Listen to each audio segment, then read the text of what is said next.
What is going on, everybody? It's your boy PTK BLAM back with another episode of the Shop Podcast. And it's not just another regular episode of the Shop Podcast. As you can see by the title, this is episode 300. We finally hit 300, man. This has been a long grind. A lot of you guys have been here along the ride with us. A lot of amazing people have come and go on the show. You know, we've had so much fun, man. But we're back another Saturday. You know, it's a special event. We do have a special guest on the way, so I want to let you guys know Cog will be here. He is speeding home right now, but we want to make sure he get home safe. That's the priority. But he will be here shortly, man, and we're gonna get this thing going. But I appreciate everybody in chat already. Six Slayer, Shone Su, Silent, ATL, everybody hanging out. Once again, share that link. Let everybody know episode 300 is today. Come hang out with us, kick it. Party, balloons, all that good stuff. I appreciate you guys' support, man. You guys are so amazing. I was actually nervous before the show. I'm never nervous before these shows, but I was actually nervous before the show. I had a little bit of butterflies, but you know, once we get going live, we get going. So let me just get to the pleasantries, man. I don't want to do too much talking. You guys know who I am, but let me get to the people here who make me look good on this podcast. I'm gonna start with my fellas today. We're gonna do this a little different. We're going to start with you, Pong. And just to say a few quick words, Pong has been on the show for a little bit over 2 years now. And Pong, I want to tell you something, bro. You are a rock star. And I've always told you that from the beginning, bro. You mean so much to me and this podcast and this channel. You really are the battery of the podcast, bro. And I just want to say thank you on air in front of everybody. You mean so much to me, brother. For real. Thank you so much, man. Man, no, thank you, PTK, as one of the first who gave me a chance to start podcasting again forever. Got a special place with me, brother, and you know that. You deserve all the flowers today. Episode 300, you said you started your channel back in 2015. 2015. Man, you've kept this thing alive, even with breaks, for 8 years. That's not something that a whole lot of people can say. Steele and I were joking about it this morning. That a lot of people say, man, I can't believe we made it this long, or this we're at this number episode, right? There's a whole lot more people out there who used to say that don't say it anymore because they don't have their shows anymore, right? This is a grind. This is fun. This is an experience. But at the end of the day, it takes consistency, it takes perseverance, and it takes sacrifice to make this happen each and every week like you do, PTK. One of the best in the business when it comes to hosting a show, brother. Your experience shines through, man. And again, you giving me one of the first opportunities to come on full-time as a panel member, let alone the first time you got me on the show. Again, special place for me. All flowers to you. Much love to you for doing this for this long and making it to 300. And this is your night, brother. So congratulations to you, sir. Thank you. And nothing but all love and respect, man. Absolutely 100%. Thank you. I greatly appreciate you, man. Thank you so much. Thank you so much, Pong. And like I said before, you guys, everybody in chat, you guys all mean a lot to me. A lot of familiar faces, some new faces. Hit the like button, subscribe, all of that good stuff, man. But I really just want y'all to come in here, have a good time like we do every single week, man. Let me throw this over to my other brother, Fuzzy Belvedere. Bro, you're like a brother to me as well. You've been on a podcast, I'd say almost 5 years at this point.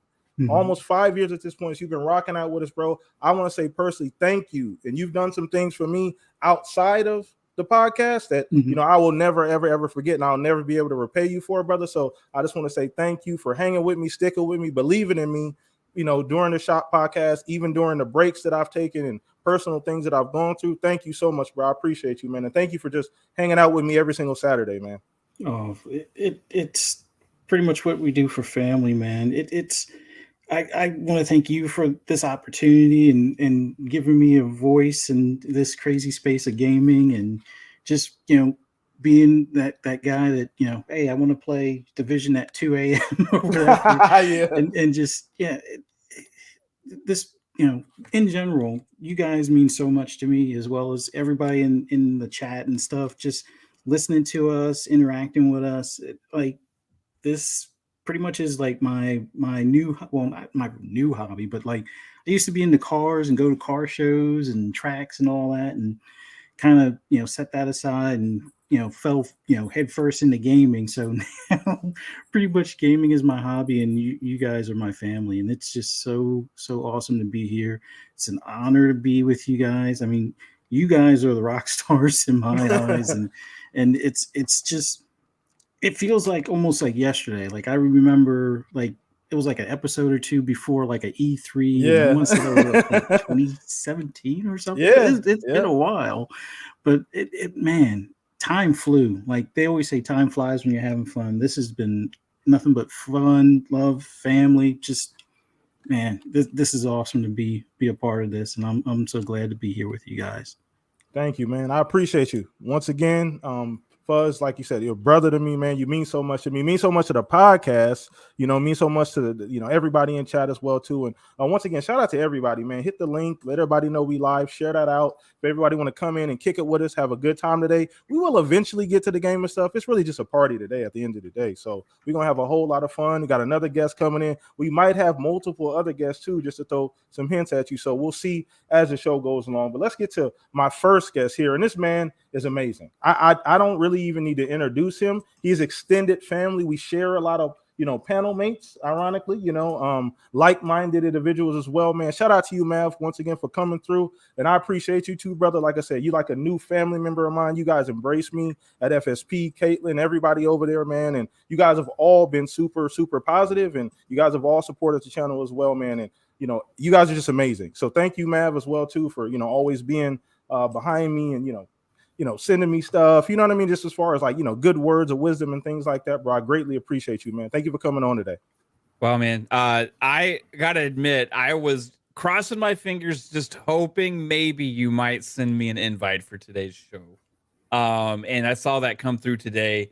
I was like, yes, I get to be on episode 300 with PTK and the family. It's a huge honor to be here. Especially with my extended family, as you say. I've looked up to you ever since early on. I remember this was one of the first podcasts that I guested on, and this was back when our channel was insanely small. It's still small, but you reached out to me back then when, nobody knew who I was or what our channel was about or anything like that, and I got to be a guest, and I saw how you did things here. And you've always ran things so professionally and well. And I say this all the time. I think you're probably the most underappreciated, underrated podcaster in the podcasting game, period. The way that you've had the show and the consistency over the years, the way you conduct the conversations, the way you run things, always just true to yourself and the topics and great discussions without ever sounding like unhinged or crazy like we do sometimes. You know what I mean? You just keep it calm, cool, and collected, and it's a great listen, man. And I don't have a lot of time as much to listen to a lot of shows anymore, but this is one I've always kind of stuck to since I discovered it way back when you invited me on, and I watch it, and I still am in awe of everything you do, and I can only hope that we get to 300 like you have, one day. So it's an honor to be here. I've learned a lot from you. I've stolen your panel members because they're excellent. There's so much greatness here at the shop, and I want more people to know about it. Because it is, like you told me this early on, like, you've been doing it for a long time. You've seen a lot of people come and go, and you've had a lot of these big creators come through and stuff that they weren't big at all when you had them on and stuff, and like they've kind of ascended, and like the shop has always been kind of like a home base for a lot of people, right? Yeah. And that's still true today. And like Pong, who's everywhere, got his start here as a full-time panel member. Fuzzy has been here consistently all the time. And you see these guys on lots of other channels now and stuff like that. And I got to say also, like you say, you have had other panel members and stuff in the past. Like, sometimes subtraction's a good thing. You know what I mean? So I really like where the show's at. This 3-person format that you have, but with these two guys, the way you have conducted it now, where they each bring a topic for the shows and all that kind of stuff. It's just great ideas. And I still am in awe, and congrats on 300, man. Congrats to Pong for being here for over 100 episodes, probably at this point now, and Fuzzy for being here close to the beginning, man. You guys rock, and congrats. Thank you, man. You know, that's awesome. That means a lot to me, man. That means a lot to me. So you're a rock star too, Mav. I knew it when I met you, bro. You know, I might have even mentioned it, but you know, like I said, it's just, you know, like minds, and I appreciate the energy. I appreciate the extended family, man. And you're gonna be at 300 in no time, brother. So you know, so I fully expect you to 500, 600. You know what I mean? Like for real, man. It comes a lot quicker than you think, man. But before you know it, you guys will be at 300, and we'll be over there celebrating at FSP, doing it big. So shout out to all my FSP fam. I see a lot of them in chat. Shout out to if we don't get Mav canceled by that point, PTK. Oh no, Mav. After last night's show. There was multiple times I was like, me. Yeah. Oh, yeah. It's never you. There was multiple times through the show where I was like, "Oh, Jesus, where are we going? Yeah. What are we doing Holy here? Moly! All right." Again, the CMA kidnap simulator. No, special forces. Holy moly. We were going to have America finish out the Revolutionary War the right way to get the steel passed. Is what it came down to last night. Yeah. Whoa. We were gonna bring Call of Duty real life to them. Whoa. Okay. Again, the only show where you hear those types of ideas about how we can get this deal through. That's crazy, man. He went full Revolution Army. Like, yeah, this is how we're gonna get this thing done. But yeah, man, it's once again, FSP is a great place. You guys go check him out. You know, most people here know about FSP, but if you don't, please go show some love at FSP. All that information is down in the link in the description below, man. We do have a lot of video game stuff to talk about, but I want you guys to just come in, have some fun, you know, meet each other. If you guys aren't familiar with each other, that's what the shop is all about, man. That's why we come here every single Saturday, and I'm just grateful that you guys all enjoy the show. So shout out to you, shout out to everybody listening, man. But our other guest will be here shortly, and I will introduce him as soon as he gets here. We might have a few other people later, man, but we're gonna dive into just the show. We're gonna dive into the show, and we're gonna start with the poll of the week, because it was an interesting poll of the week. And shout out to the 1,000 people that actually voted on the poll of the week. It's getting bigger every single time I do it. I actually didn't think this poll was any good. I'm not gonna lie. I was like, this poll is gonna suck. Like, nobody's gonna vote on it. I didn't think it was good, but end up, you know, about 1,000 people voted on it. So shout out to you guys. You guys are apparently smarter than me. So poll of the week, if you don't know, come follow me on Twitter. Put it up every single Monday. Then we talk about it here at the shop on Saturday, man. But pretty easy poll was, how many new IP do you think will be revealed during Xbox at the Summer Game Showcase? And I gave some options: 2+, 4+, 6+, or 8+. Shout out to Boom. He accidentally put 8+. He's probably the only person that picked 8+. He said he didn't really understand the question at first, had to reread it. But 2+1, 44%, 4+, 37%. So I'm gonna start with the guest, obviously with Mav. I don't know if you guys have talked about this specifically on FSP at all, but where you at on this poll? 2+, 4+, 6+, or 8+? How many new IPs is Xbox bringing to that showcase? So are we talking about Xbox first party, or are we talking about just games period? Just games period. So it could be third party exclusive, first party, that kind of stuff. New games. Okay, so what I'm gonna say is we're gonna have 6+ everything, between everything that's going to be there, 6+ new IPs, because there's always a couple of indies that show up there, right? Like last year we got Last Case of Benedict Fox showed up. There was also one other one, maybe it was Somerville, or which was the other indie game, the Planet of Lana, maybe. I can't remember. There was at least one other indie game that showed up there as well. That was revealed. So I'm gonna say probably like at least 2 indies. Then you got to account for maybe a third party like Game Pass deal, like we got like with Wo Long was announced before. I think High on Life was there as well last year too. I don't remember if that was announced beforehand or not. So between the third parties and the indies, then I say like 2 big first party games as well. So I'm gonna go ahead and shoot for the limb here and say 6. 6 is good. That's where I ended up landing at. I had this conversation with myself before, and I always do that after I put up the polls. I'm like, I always try and pick my answer before I actually post it. So I landed on 6 too, just because I feel 6 feels pretty comfortable. You know what I mean? Just depending on where I think they're going to show, and you know, the deals that they currently have, and you know what I think that they have sitting in the oven. 6 feels pretty safe. Some people are like 6 is too high, but I feel pretty good about that. You got to look at it too. With the last couple of years, they've had over 30 games at the show, right? Yeah. So 6 is only like what 20% Yeah. of that. Yeah. So it's not crazy to think that number. And this is the time and the place to reveal new games. Yep. So that's usually what they kind of hold off for at these shows, is just to reveal new games. So I'm looking forward to it. Also, Aura, I think, was revealed last year. Yep.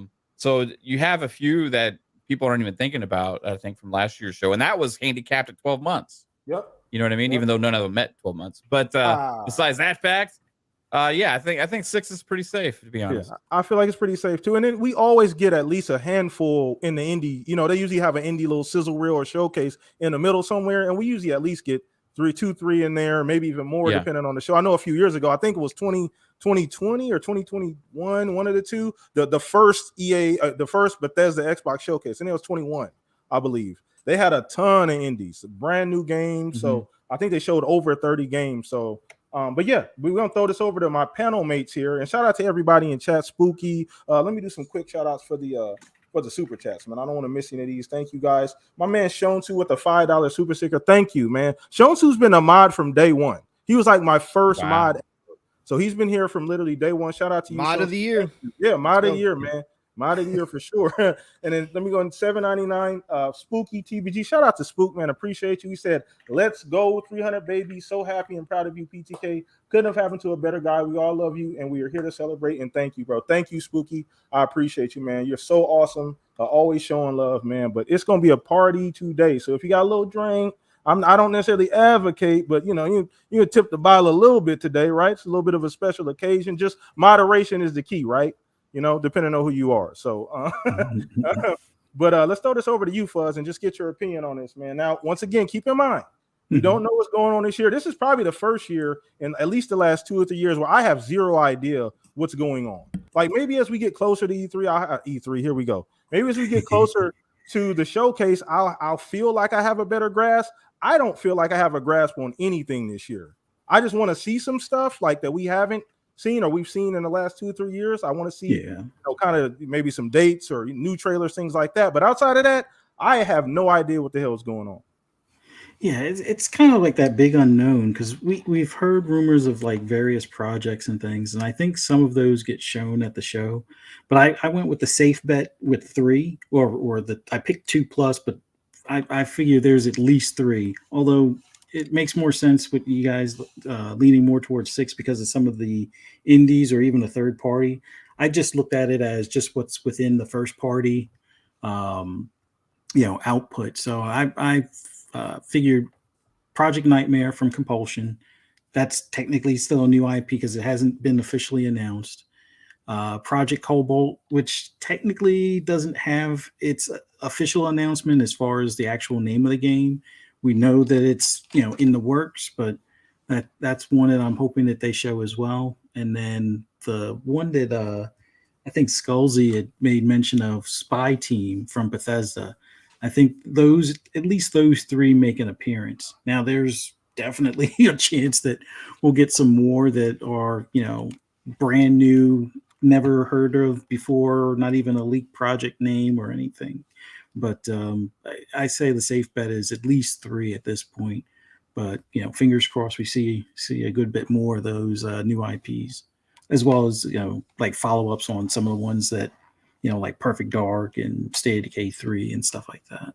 Yeah, for sure. Okay, pretty safe bet, 2+. I feel like that's pretty safe, right? Just considering even if you don't have any idea, 2+ is really, really safe. So I think we're gonna at least get that, and I think it'll be even more than that, at least double. So we're gonna throw this over to Pong, and I'm curious because I don't know where Pong is going with this. I feel like you're a bit adventurous, Pong. That's the one thing I know about your personality, but it's always calculated. It's always calculated. I'm sure you've thought about this. So where are you at on this poll, Pong? Well, I was a little confused by the poll. I saw your interaction with Tim Dog, and I was like, okay, well, that changes things. And now that you say that you're including, I took this as first party, right? I took this as first party only.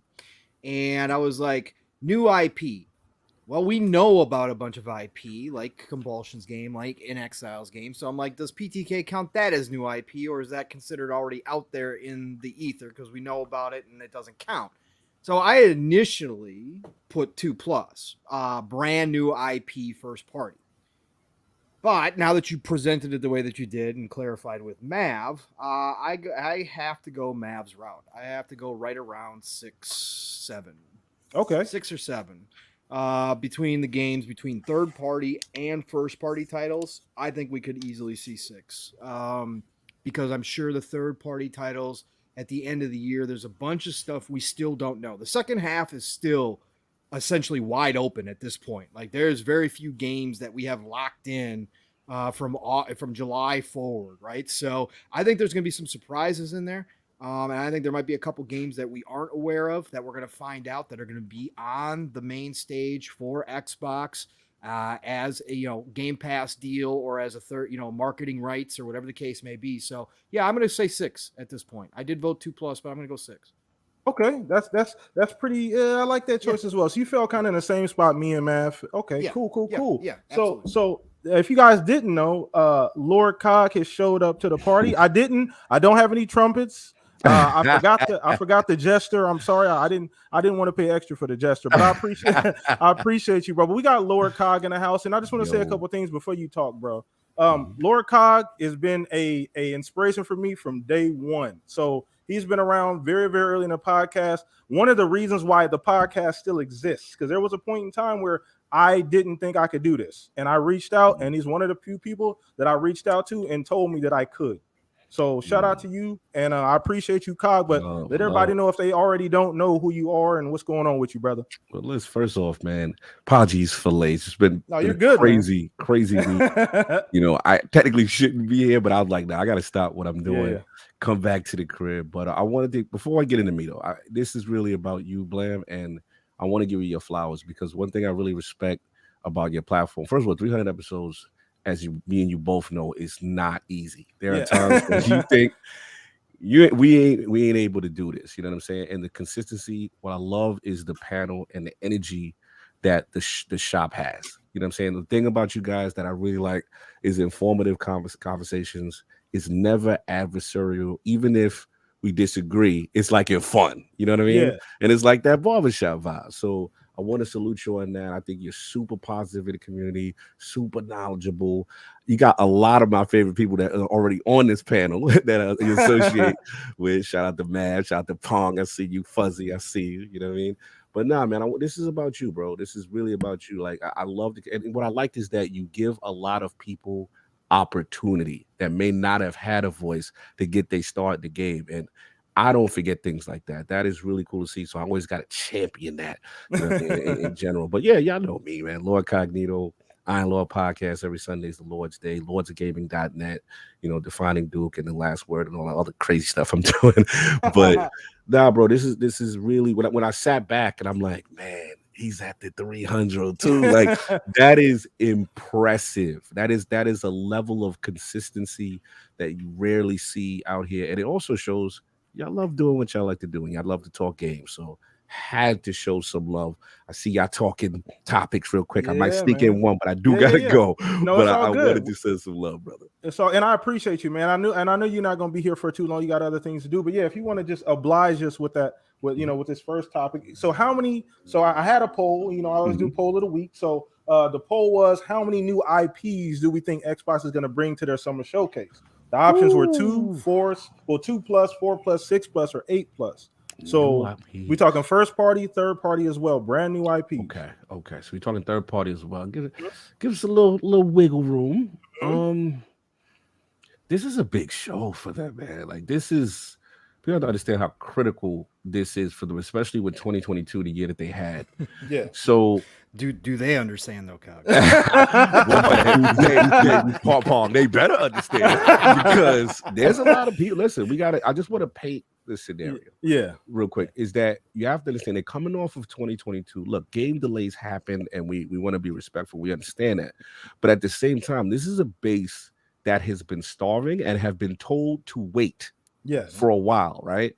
And landing this is really critical. So from first party, conservatively, I would like to see at minimum 3 to 4, conservatively.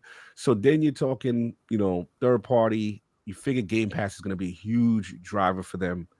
And then let's be honest, this could increase just because of what's going on right now in the political climate with deals. You know what I mean? There's deals that let's be honest, that if it doesn't go through, which right now it looks a little spooky, that was an infusion of games that they were counting on. So there's a part of me that now expects a more aggressive pivot if, let's just say, hypothetically, the EU votes the same way as the CMA. And that's a big decision coming up. That changes the landscape. So I'm gonna go aggressive. They 6. Okay. Six or higher. Like they've got to bring it. They've got to bring it. And we also talk about Xbox, but global publishing could be involved with that. Third party. There's a lot of, I think the ABK deal changes things because now I think it's more pressure than ever to serve the base. That's just my thoughts on the energy right now. Because in my opinion, I felt they thought they had this one in the bag as far as the CMA, at least what the early reports were, kind of thing. So I think they got to bring it, man. This is the year that they really have to showcase, okay, this is why you stayed in the ecosystem. This is why you've waited. And here's what we do. They literally have to kind of go all out. And I assume they will, especially with the fact that they have a show. They have kind of like a back-to-back. We got like a double feature. It's like the show, and then here comes Starfield. Like we overfeeding you. Exactly. So that's what I'm at. Another thing too, Cog, I know you got to go here soon, but another thing I want to highlight is that there's so many games that are sitting in an oven that we don't know anything about. There's that too. We cannot forget about. We just talked about Compulsion. We just talked about all these other studios that we've heard about these games 2, 3, even longer, years at this point, and we haven't gotten a whole lot of updates. Like I think it's about time you guys pulled the curtain back and showed us what these teams are doing. I have no idea how far along Perfect Dark is, or Compulsion is, or some of these other studios that we know have been working on games. So do you think they're overdue? Some of those games are overdue at this point. Would you consider this year to be make or break for some of those games? Absolutely. For the record, I'm a firm believer of, I'm not the guy that gets upset at the JPEG or the so to speak, the sizzle wheel, the virtual slice trailer. Yeah, me neither. Yeah, I don't get. Yeah, you with me, Pong, on that? I think I heard Paul talk. Yeah. Because you know what it is. Look, to me, this is where me and King disagree, but to me, it's okay when it's your first time announcing what the title is. Because to me, it's like, okay, Compulsion, this is what it is, right? This, third person, supposedly, over the shoulder type narrative type game based in the Deep South, allegedly. That's what we're hearing, right? Yeah. So it's like, if that is like your first title, conceptually, we just need to know what that is. And people forget that the importance of the vertical slice trailer is also for recruitment for other devs to say, hey, this is what we're working on. If you guys want to get down with us, you know what I'm saying, while we fulfill this vision. So I'm with you. Like, we have to know what people are doing. Obviously, In Exile is one I'm very curious about. Man, I can't wait. Very curious about. Compulsion. Obviously, we had them on IP. I'm riding for them. I want to see what's going on. There's a lot of games. And then we've heard Booty talk about, hey, he stops by the Fable office. He can't wait to show it. At the time, they were like, no, wait. So they're in the middle because they may be a little farther off, but they did kind of show us one, vertical slice already. But for anyone part of the 2018 squad, I call it, the 2018 squad, what was that? Like Compulsion, In Exile. There was a few of them. Undead Labs, the State of Decay 3. Yeah, we got to see. When was the last time they showed that? They showed that trailer. They showed them all. Like, it's time, right? Yeah, they showed them all at the same show, and we haven't gotten anything since. Yeah, I'm with Cog on this too, because like, for me, like, everybody hates these CG trailers, but I like a mix. Like, give me the CG stuff of the brand new game announcements, and then give me the closer stuff with gameplay. Second time you show it, have at least some gameplay. But I want to see what's in the future. You know what I mean? And not just what's now. I will say, though, if you reveal those games, you got to not wait 3 years until you show us something else. Okay? Because that's what they've done with all of those games. Perfect Dark, Fable, Avowed, State of Decay 3, Everwild. Like, we need to see them again. So the only leeway I'm giving, it was a different Xbox when we saw those games. Not entirely different as far as like Phil wasn't there or anything like that, but I think this was, well, they had just started the whole acquisition thing, right? That was their first batch of studios. They just started to ramp up. So, I think we've given them enough time as far as, okay, we understand you just purchased these studios. It takes time for these games to be made, but I think 28, like you said, 2018, it's 2023. Facts. So no, you're right. You're right. We have to see the fruits of that investment, and you have to reinvigorate that base. Yeah. And the last thing I'll say is, like, for example, like a Ninja Theory, like, if Hellblade is to be there, I would like to know this release date now, like, because we've seen it at Game Awards. Yeah. You know what I mean? Like, that's yeah. the opposite effect. Like, we've seen you a lot, kind of. It's like, bro, if you see you one more time, it better be you showing a gameplay of the combat, because that's really only the question at this point, because the combat kind of stuff. But yeah, that's pretty much my mindset. But I'm with y'all, man. I'm with you, man, on what you're saying. Like, it is time. You have to showcase what is going on, and you have to give hope to this base that that's been really patient. They've been extremely patient. And also, let's be honest, you have to feed this service. Your whole model is about this service, right? So it's about acquisition, it's about showing what's coming new and getting people excited to stay in this subscription service. Absolutely. And like you said, it's critical at this current point in time. I mean, I don't feel like, I don't know if it's make or break. I wouldn't maybe go that far, but it's critical to the direction of the future at this current point in time, because Xbox is in an odd position with this whole ABK stuff, because I felt like, whether people agree with it or not, that ABK deal has hindered them. They've had to walk on eggshells. They can't do business as usual when you have governing bodies staring down with a gigantic microscope over everything you're doing. As far as, they got their hands in your pockets, they want to know what's going on, where you going, what you doing, who you with. They want to know all of that. Like, what's going on? Yeah, you got to show perceived weakness in a way, right? Because there's a political game to it. You have to show that you're not the big evil corporation that buys everything either. So you're right. It actually puts a lot of things. But that's done now, right, Cog? That's the cards are on the table, right? We're gonna get the EC's decision, which will kind of lay it out. Everybody's cards are now on the table, right? And I've been saying this week during the show as we talk about the ABK stuff. Business has to go on at some point. Right. Yes. When we talked about this last year and this whole thing started, and we all kind of thought that maybe, I went as far as saying that this was attorney driven, that they were leading the charge in a lot of the decision making, saying, no, you guys got to stay quiet over there, Xbox. We need you quiet. You can't show anything. Like, you got to be mice right now, because we don't need any more attention than we already got. We're going to fight this thing. But now that all the cards on the table, right? Phil's got to turn around and look at the attorneys and say, we did it your way. Cards are on the table. Go fight the fight you need to fight. But we got to get back to Xbox. We got to get back to business. We got to show our fans why we're here, what we got coming up, and we got to do our thing now, because we've kind of had this anchor dragging us for a year and a half at this point. So I think this is the time to do it. Here's what you do. You have 30 brand new game announcements, and then you say, hey, we're going to threaten to leave the UK. Let the UK consumers yell at the CMA a little bit. We want these games. What are you talking about? I'll tell you this. Like, let's just say the EU pop off and give the decision that Microsoft was to hear. You best believe they're going to trudge forward as much as they can. Yeah. And it will be a situation, if that happens, that it's like, hey, all these games, the Xbox Wire post to go out. They'll sit there, Activision Blizzard King. They'll show you the lineup, the Call of Duties, like all these games, infused into the service as of now. And the UK going to be like, well, what about us? You are not part of this party, unfortunately. I mean, that's pending, but you go speak to your local government and parliament.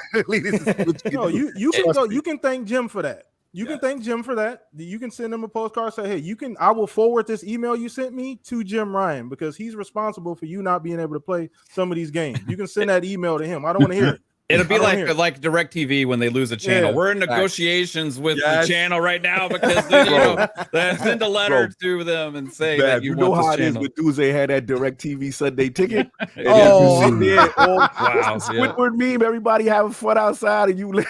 It's gonna be one of them joints. Listen, the EU is critical. All jokes, it is, because if they do, I know right now it's looking slim, it's looking a little spooky. But if the EU does come through, it will be interesting. I could envision a situation where Microsoft aggressively still pushes through. I was And gonna ask that too. Like, how yeah. much? Like, could they?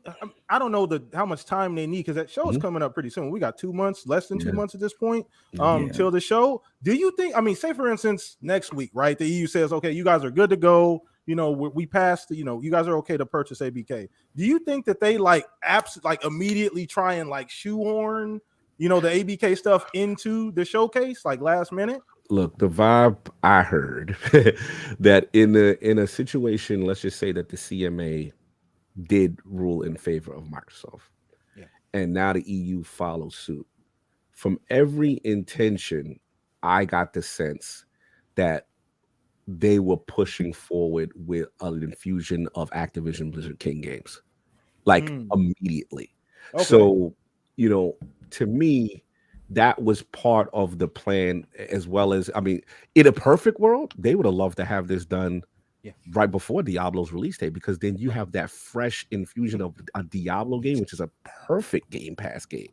You know what I'm saying? As far as engagement, multiplayer, that kind of stuff. So that was the vibe. So I think right now, obviously, they have to, you know, plan to pivot in case, you know what I'm saying? I think let's be honest, this threw everyone off. All reports were under the impression that this deal, at least from the CMA standpoint, was in their favor. And then when we look at the reason now, we go, whoa, cloud, like this is the reason, you know what I'm saying? As opposed to, you know, all the other stuff that we assume with probably as far as Call of Duty, the ownership, and you know how this would harm competition and stuff, you know, certain groups were saying.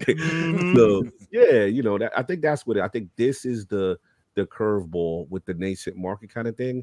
And again, to me, it's all about the EU. I'll be honest, man. Like, if the EU votes the same, I don't know if situation. I'd defer to Pong and you guys on that. Like, what you guys think? If there's the worst case scenario and the EU, I mean, says no, you know, does Microsoft legitimately fight on 3 different battlefronts? I personally can't see it, and I think at that point you may have to pull out, take your losses, and your reassess. $3 bill fine, because they're gonna get fined a 2-3 bill or something like that, I believe, right? For if they pull out. So think of the only reason, are they too far though? Because think about the fallout, right? And mainly it's not. I understand that Microsoft may take a little bit of a hit, but who's really going to take the hit is ABK. Are they going to survive that? Fire sale. That's what I'm saying. Like, are they going to be able to survive that? Because I assume that's going to be terrible for morale from the people that actually work there. That was the lifeboat. Microsoft was a lifeboat. Like, we're trying to get off this ship. We don't want Bobby steering this Titanic anymore. We got to get off this boat. Like, that's the life raft. Now you guys possibly taking that life raft away, Cog, or is ABK going to be able to survive that? This is critical, man. I mean, because obviously, for all intents and purposes, you see Bobby outside. Outside. Bobby's outside. He like, I need my golden parachute. What do you? Yeah, I need that. Yeah, like they're very keen for this to happen. Unless there's the only way I can see it is if there's some, again, I'll probably defer to Hogan, those guys, but unless there's some type of renegotiation or repositioning of the deal in some way with specific concessions in mind that would quote unquote appeal a cloud fearing regulator, right? So a cloud fearing regulator right now is just trying to say, well, you didn't offer it on Mac. Is it a situation where another thing that came up is in defense of CMA, another thing that came up is kind of like the revenue splits in a cloud kind of environment, right? Where Microsoft has this background, which is, again, not to be fair, I could see a little bit there, but unless they appease those concerns, say, okay, not only are we giving it to that, we're giving it to Netflix, we're giving it to Amazon Luna, people who you may think are even more stronger competitors in the space, and come back if the deal is that important. So the only concern I have is the leverage that the regulated bodies have. Even though Microsoft has wild money, legalities on 3 fronts is expensive. That's expensive. You talk. Normally, nobody would be able to even stand in the heat right now. It's just that Microsoft's, you know what I'm saying, cash flow, their revenue, they can sit in there and they can battle out if, again, they win the EU. But if you say, boom, EU blocks it, CMA blocks, and now the FTC looks stronger because their argument was weak. They were going off PlayStation would be harmed, the market leader. Yeah, what I'm saying? Yeah. Nintendo doesn't have Call of Duty, but we don't consider Nintendo any type of you remember all that language, right? Yeah. So now all the FTC is going to do is parrot what the CMA said to strengthen their thing. You see what I'm saying? Yeah. And drag this thing out. The question we all need to see is if that's good block. Does Microsoft still, if they still fight, boy, that's gonna be a statement. And then you were having this topic on the shop for like to 2027. Man, it's crazy. It'll almost never end, bro. We're lined up for good right now, bro. As it is. Everybody YouTube channel gonna have that title in this joke for 3 more years, fam. It's gonna be Shop 600 IOPs. I'm telling you, bro. It's a part of me that's like, I don't know if I can deal with this, man. Oh, but it's so many implications too, Pong. Like, do we we're so far, they're so knee deep into it. It's like, do we really just pull out like that? And on top of, you got to think about the political ramifications. What do we look like? It's because it's not just about Microsoft, it's about big tech fighting back. Correct. If we pull out, that sets a precedence to other big tech companies. Now the CMA got their chest out, they're walking around like Debo, taking everybody chain. You know what I mean? To me, that empowers the CMA to knock these deals down in the future. Now it becomes that much more difficult if anybody else even tries this again. Yeah, you hit the nail on the head with precedents, right? And this was the test subject that the regulatory bodies in the current state of political climate that we're in right now were waiting for. Microsoft showed up on a silver platter with this deal, and these regulatory bodies, these 3 main ones that have the most influence throughout the world, started licking their chops to prove that they are here to stop big tech in general. If this was just Xbox, I think we'd be having a different conversation if they were just their own company versus it being Microsoft Corp, right? Attached to this. Microsoft has been out of the spotlight for a long time. Now they're fully back into it, and these guys could not wait to jump all over this deal in whatever form or fashion they could design. And I think a lot of this is designed. This is agenda ideology based. This is not fact based. That's why so many of the experts, not us on podcasts, not Xbox fans, but actual analysts, investment groups, were all extremely shocked by what the CMA came out with. And that tells you a lot, right? They are not following the general guidelines, because if you look at this deal from what we've known in the past to be acceptable, this falls well within the acceptable limits in all areas, no matter what district or part of the world you're looking at. So yes, from my standpoint, Microsoft needs to fight this tooth and nail. They need to take this all the way.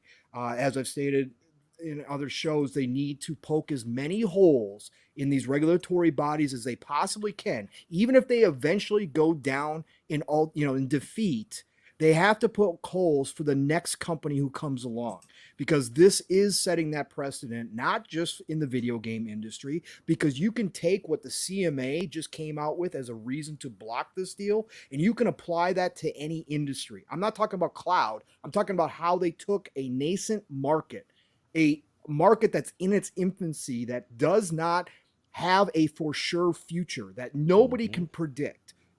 Right? They took that nascent market and used it as a reason to kill off a $70 billion deal. What do you think they can do to a normal little company, like Cog said, who doesn't have the backing, doesn't have the war chest to fight these things? What do you think they can do at any given moment in time to anybody that has to come before them and appeal a case for an acquisition in any industry?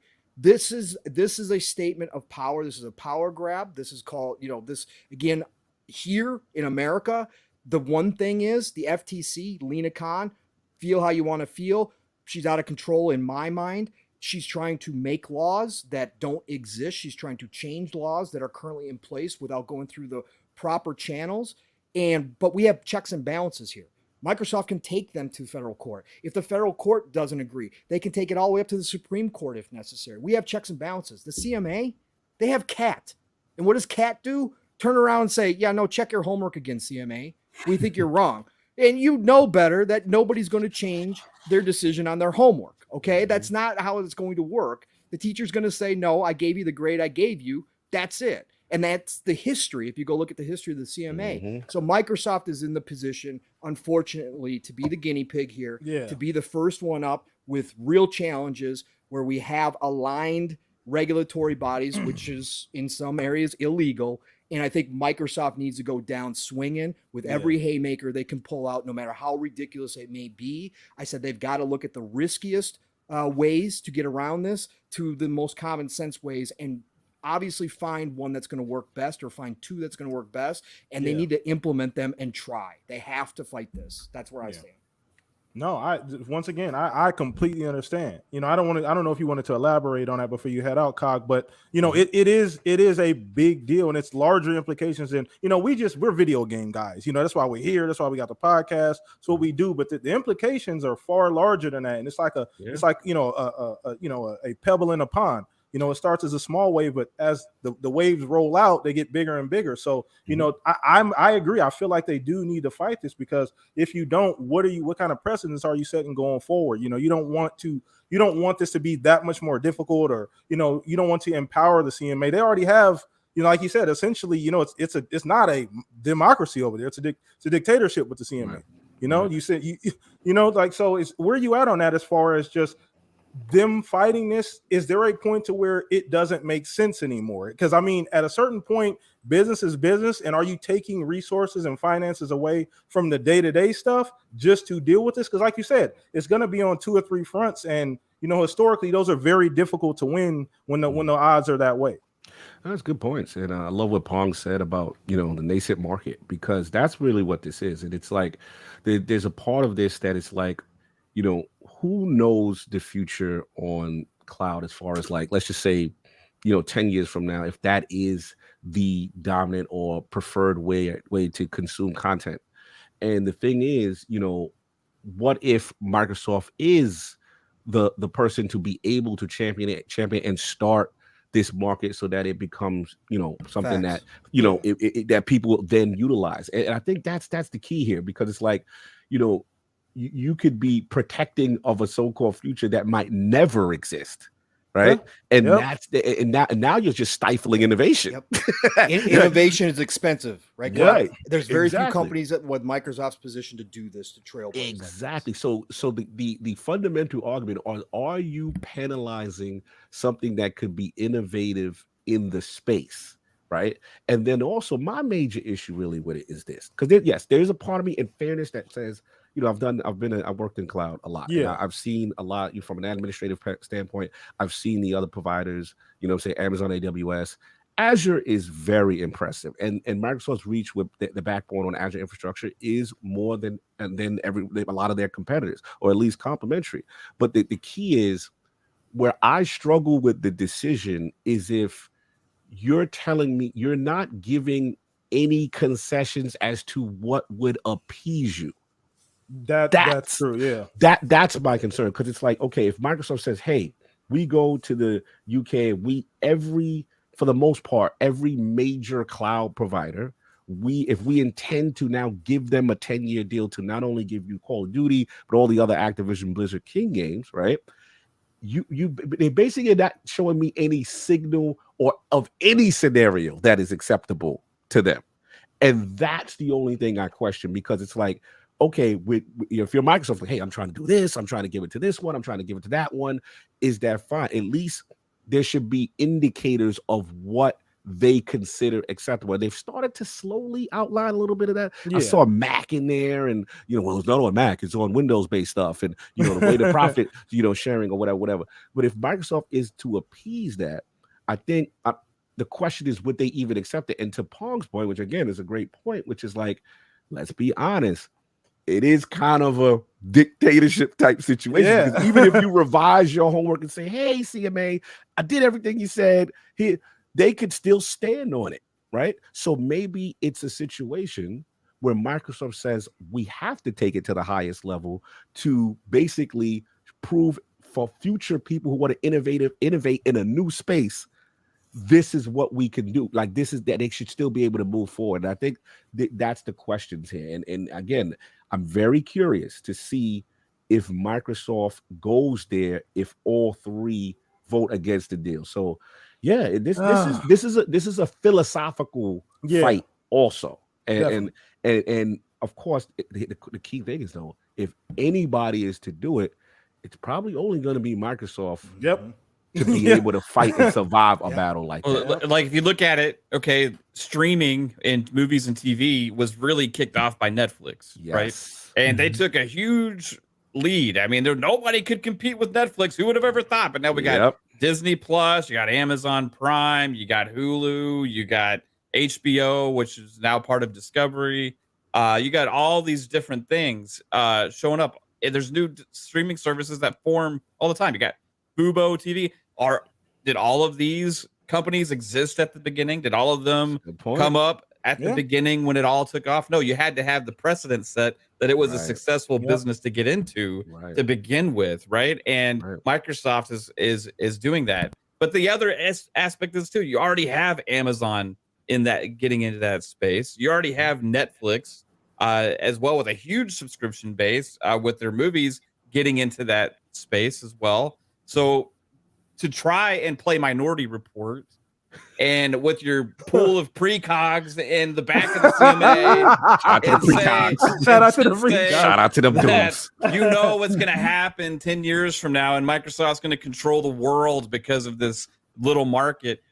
There's so many different things that could happen. It may only ever become a small percentage of the market. They don't know 100% what's going to happen. Yeah, absolutely. And you can't of Satya rules, and you can't play this game with the entire world's business because you have no recourse and you don't have the proper checks and balances within your own country that you get to predict, and you get to control the entire business of the world. And that's just the most asinine thing that exists right now. And I don't know how it happened. Man, one last thing we got to think about too, since we get a little political and you're on fire, is that we gotta look at the region we're dealing with. And I'm trying to be as respectful as possible.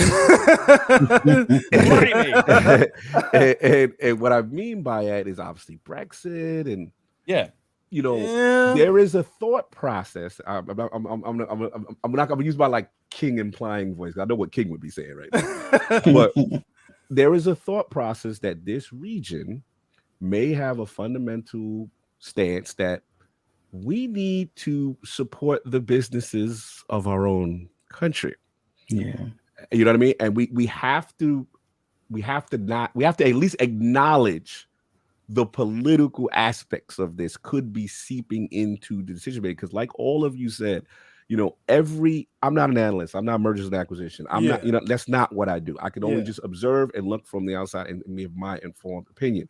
But the thing is, we have to say this: from every major mergers and acquisition, any analyst, all of them, even the reports prior to the decision, were like, this is moving in favor, it should move in favor of Microsoft based on what they have presented. And then we got the complete opposite, right? Yep. So the thought process is maybe because of what is happening with that country, there is an internal thought process that we keeping this UK based. You know what I'm saying? And any other big tech, as Pong is talking about, as far we're going to take a stance on that, right? Bro, didn't China approve this, or somebody like didn't Japan approved it? You're absolutely right. Every other region, you look at the thought process. Everyone, Brazil, China, like for the most part, it's like boom, this makes perfect sense. We see no issue. But these three markets, which happen to be the biggest ones, sadly, right? Is that have this, and that you cannot rule out the political aspects of it. I would be remiss if I didn't say that. The political side is this is going to get even more interesting now, because you have basically it's big tech versus government where it comes down to. And I think the cloud is just a last grasp straw that you try and hold on to try and shut this deal down. You have potential meetings with the FTC, or actually confirmed meetings with the FTC and the CMA. Who knows what they're discussing? Obviously, they got to be discussing something regulatory. Why the heck would they be meeting otherwise, right? So, if that's the case, then you have this other issue where it is the CMA, because they have no checks and balances, no recourse except for rechecking yourself. being used and being talked to by other regulators that don't have that control and have that power in other countries as well to try and get the agenda across that they're trying to push, right? Yep. So it's a whole can of worms, and at the end of the day, it's going to come down to how much Microsoft feels like fighting it. It's And crazy because it feels like it should be open and shut. Because imagine this deal reminds me of like a divorce court, right? Imagine going into a divorce court, right? You want to divorce your wife. The wife clearly wants to divorce you. The judge is like, no, you guys are staying together. Like, what the hell? Like, excuse me, did I walk into the wrong building? This is not a chapel. It says divorce court on the outside. Like, we both want to divorce each other. The judge is like, no. You, or I in this, know, in I this know case, You gotta you want to reconcile. get. In this case, Yeah. you want to get married, and they say, "Yeah, you both that got too much money. You can't do it. Like, you can't. No. That's not gonna work. Right? It's There's just, too much power in that couple. You can't Well, have it." you got a prenup. No, doesn't matter. Yeah, just can't have this much logically. wealth in one household here in the UK. It's not going to happen. And then Kyle, go ahead. Bro. No, I was please just ask going to questions. say it's sad that politics has moved into this space, right? I don't think any of us ever thought we'd be talking about this kind of stuff at this point. Yeah. In this industry, right? This industry has flown underneath the radar for a very long time.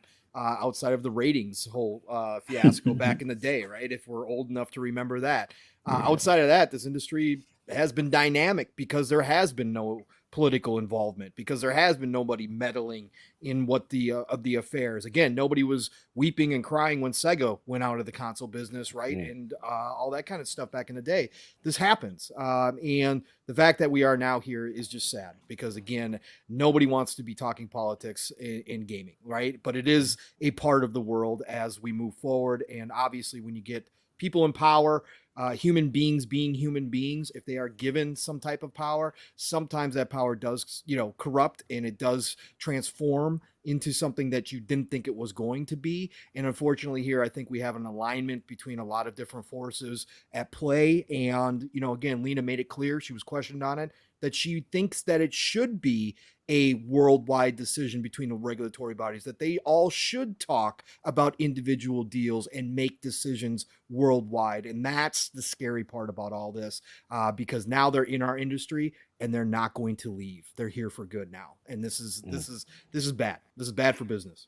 Well, the big drawback is these people are appointed or elected into positions where they're supposed to protect the consumer or protect the people of their country.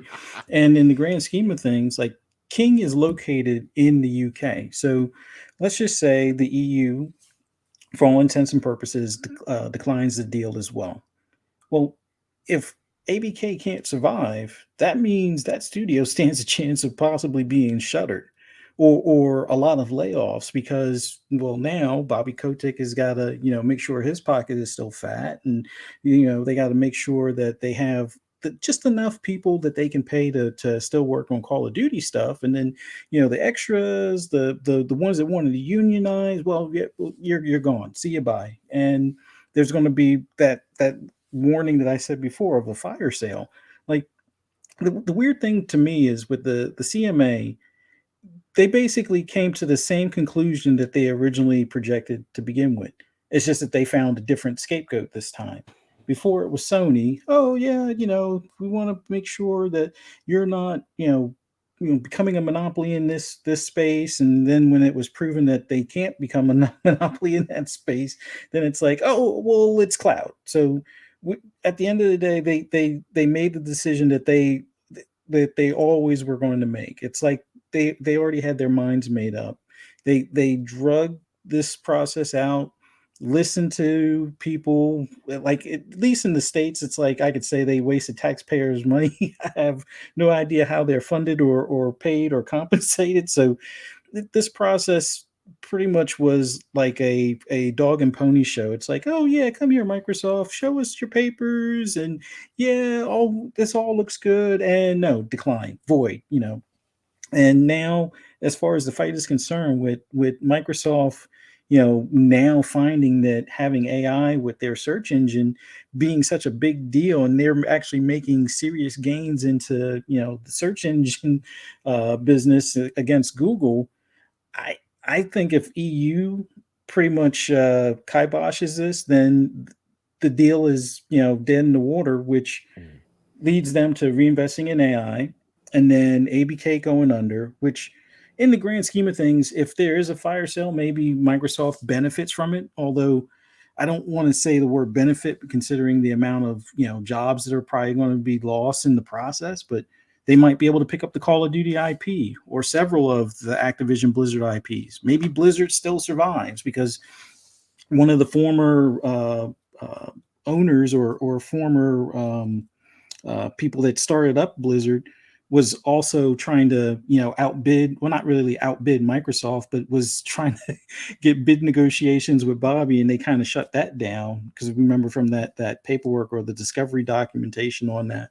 But maybe Blizzard survives if they're able to keep King along with that, I guess. But King might have to get shuttered, and Activision might have to sell off, some of the studios. And there's not too many places that are going to have the tens of billions, if not 20s and 30s of billions of dollars to snatch up some of these pieces, or piecemeal it type of thing. But I don't know. I think in the grand scheme of things, they're going to do more harm to the industry in this quote unquote, veil of protection for the consumer that they never really had that interest in mind to begin with. But I've rambled enough. I'm sorry. No, you're good. You're good. No, you're fine. We're fine. And I wanted to get your opinion on that too. Kind of the fallout here, Cog, because like Fuzzy just said, what do at this point, and like you said, there is a point in time where you personally, if they handed you the keys, you'd have a time where you'd be like, okay, this might be a little bit too much, and you don't know exactly where that's at this point. But like, what do you think?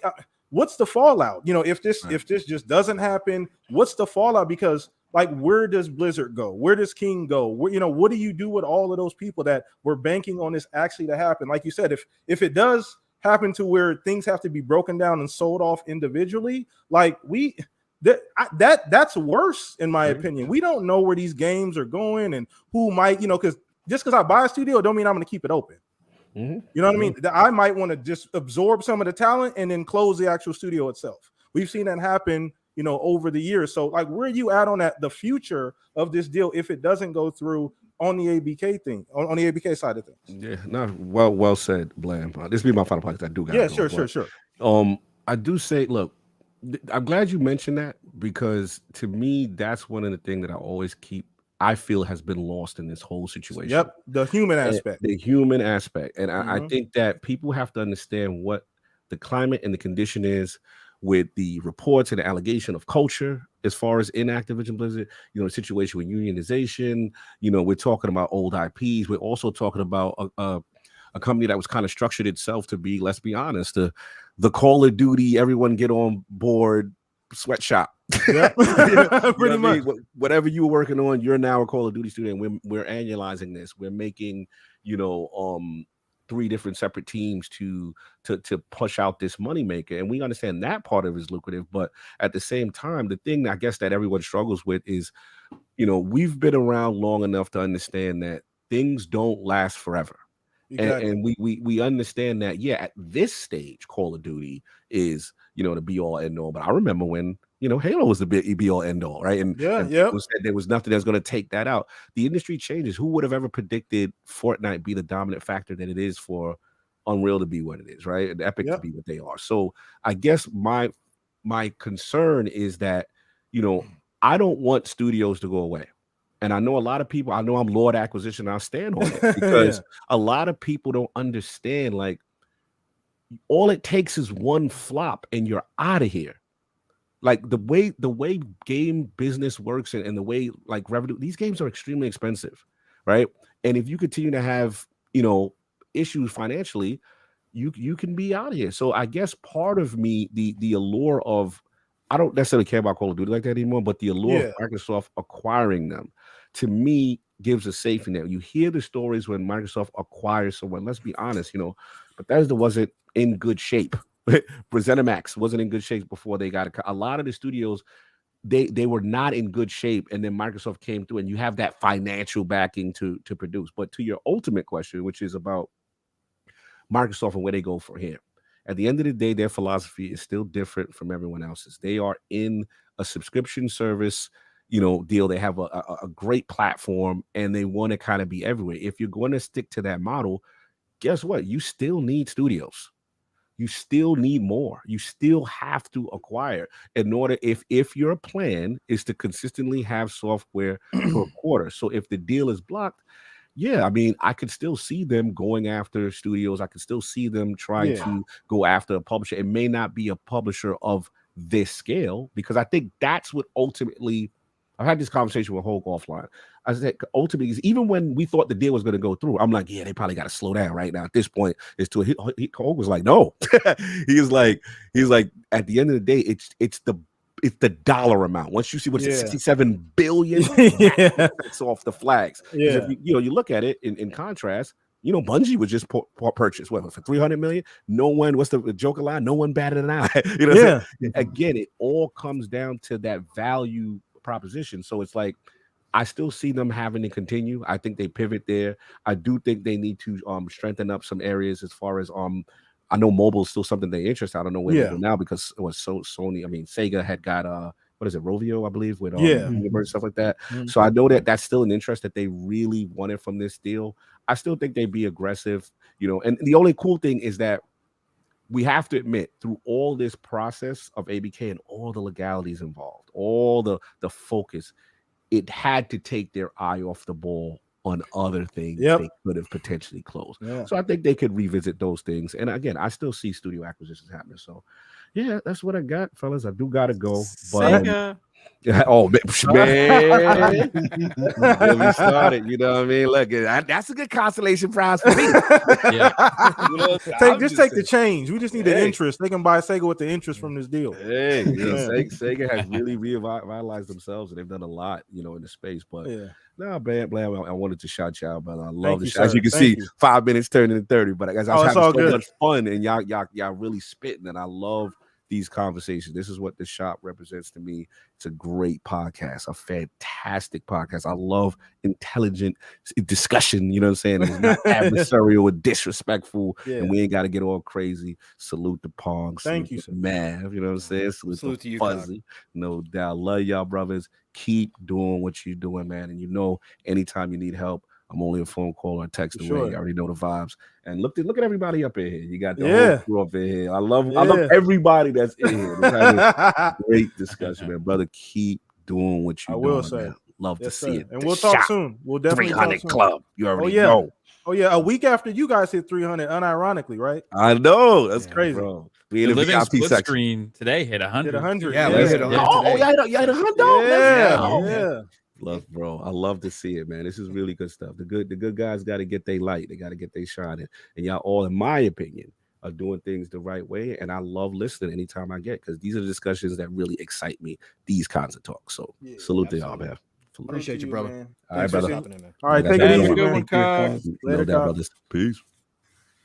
All right, man. Chat. This once again, shout out to Cog for stopping through. All his information is in the description. You guys know the King Lord over there, man. Appreciate you, everybody at ILP. I know some of y'all stopped in chat as well. Thank you so much, man. And Cog will be back on the show sooner or later. It's been a while, man. It's hyper busy, always doing something, always moving 100 miles an hour. But thank you, thank him for making time today, man. So I appreciate you guys. I know I'm missing a lot of super chats too. Before the show is over, I will try and go back and go through them to make sure. I appreciate all you guys for doing that as well too. But I want to talk a little about something else too. This is kind of interesting. I want to talk about Jedi survivors, and just this whole idea of a game like Star Wars and the way it's viewed versus other games. Because I'm seeing a whole lot on my timeline about, and I know it's a different game. It's not an FPS, but people seem to be enjoying 30 FPS, and I'm curious as to why nobody's having a problem playing this game at 30 frames. So I'm just kidding, and I'm asking the panel. I'm asking everybody here. I just want to go around the panel and see. Now, if anybody can give me a great reason, we'll start with you, Mav. But it's just curious. Maybe it's the type of game that it is, but it doesn't seem to be affected by that at all. But as far as Metacritic, as far as the way people feel about the game, people is still getting rave reviews. People don't seem to have that issue with the game, and I know it has other performance issues, mainly I believe on PC. I know it's having some performance issues there, but for the most part, people haven't had any issue with that. It hasn't dropped people's overall standing of the game. So where are you at on this whole 30 FPS stuff? And have you been playing Jedi Survivor? I've played some. I haven't played a whole lot yet. I'm playing in performance mode because 30 frames to me sucks, and I won't do it. That being said, that you make you're raising an interesting question, Cog. But I don't know if you're prepared for the answer I'm about to give. This could turn into FSP real quick. So the answer to your question is hypocrisy. There is a lot of people that have complained about other games that have had issues, right? That they've affected their review scores. You know, games that have even been on Xbox or in Game Pass, they won. Okay. Now, all of a sudden, it's something they're excited to play or something that they don't, for some reason, care about the issues. It's just all those problems disappear, right? No, it doesn't matter. It's cool now because I say so, right? This game has had some of the worst issues at launch in the last couple of years. Point blank, period. It's a mess on PC for a lot of people. You got a 4090, it's still not performing well. It's actually right? worse the higher up the cards crazy. you go. The higher the card you have, the worse it gets. Digital Foundry put out a report today like showing this, and they said it's the worst release for AAA in years. Really? I didn't see that. Yeah. Wow. The on console, it's got issues. Audio cuts in and out for me. The animations get weird, like when you do different things. If you put it in 30 quality, you know, it makes some of that go away, but people are still even having dips then, right? So it's just like, I don't care because it's Star Wars and I want to play the game, so let's just not even talk about it. It's like ignoring the issues at hand when other games that we've said are fine, that we've said we're still enjoying, and I'm not trying to say this is taking away my enjoyment of it. I'm actually still playing the game and enjoying my time with it. What I'm saying is that why do these people have these problems with other games and make these same cases all the time and ignore it for Jedi Survivor and pick and choose which games they want to raise hell about, right? It's like attack certain things and forgive others, and there's no rhyme or reason to which ones get that treatment. The reviews blatantly ignored all of these problems, right? Which now has come out to say that it's absolutely astronomically bad on PC, and it's also got performance issues on both consoles, as well as all these other things. I'm still playing and having a great time, like I said with Cyberpunk before and other games that other people have been complaining about. One of them even Battlefield, which is another EA game, right? Everybody's like, "Oh, this is unplayable. This is the worst thing ever." I'm like, "Yeah, I'm having a great time," right? This comes out, has a lot of these same problems or worse, and everybody's like, it doesn't matter. Doesn't matter at all. So, you know, I don't know why that is. I can't put my finger on it. It's the hive mind, weird mentality that goes on, permeated from the journalists first, I believe, taking it through to the community. I don't have a clear answer except for hypocrisy. I want to address something because I keep seeing it. So before I throw this over to everybody else in the panel, I understand. I know some people are like, well, that's a shooter. This is like a third-person action adventure, so it's not as important. That's not my argument. My argument is that you got the expectation from a AAA $60, probably maybe $70 game. The expectation should be the same. So that's my only argument, right? The performance mode is there. It should work well. Exactly. Right? So, and I understand, Redfall's not in 60. This really isn't about Redfall, but ultimately the expectations should be the same. That's a AAA quality game. It's made by Respawn, which is a phenomenal studio, right? We should hold these games in the same regard, and they're not getting the same level of, you know what I mean? They're not being looked at all the same. Yeah. And you know what I mean? So that's my only issue is I understand as a shooter, one's not, but the expectations, and as far as what I've seen have not lined up to what I thought based on what I've been seeing, all the issues, all the problems. I don't. So that's my only issue. Anybody can answer that. So I'll throw this over to you, Pong. Maybe you have a better reasoning. I just don't know why the expectations aren't matching what's going on with the actual game. No, this is. I mean, I can't Mav and I are in so much in alignment on this. We've had multiple discussions this week already about this. I've gone off on multiple rants about this because the hypocrisy is real. It seemingly is a let's pick a game that we all want to play, like Mav said, and ignore the issues. But if other people talk about games they're having fun with, but we don't have an interest in those games, then we're going to say that those people are capping, that they're lying, that they shouldn't be out here promoting a game like this. It makes no sense whatsoever, PTK, and that's why it's so hard. And it's multiple layers: reviewers, gamers, publishers, devs. There's all these different layers to this about how this all happens, right?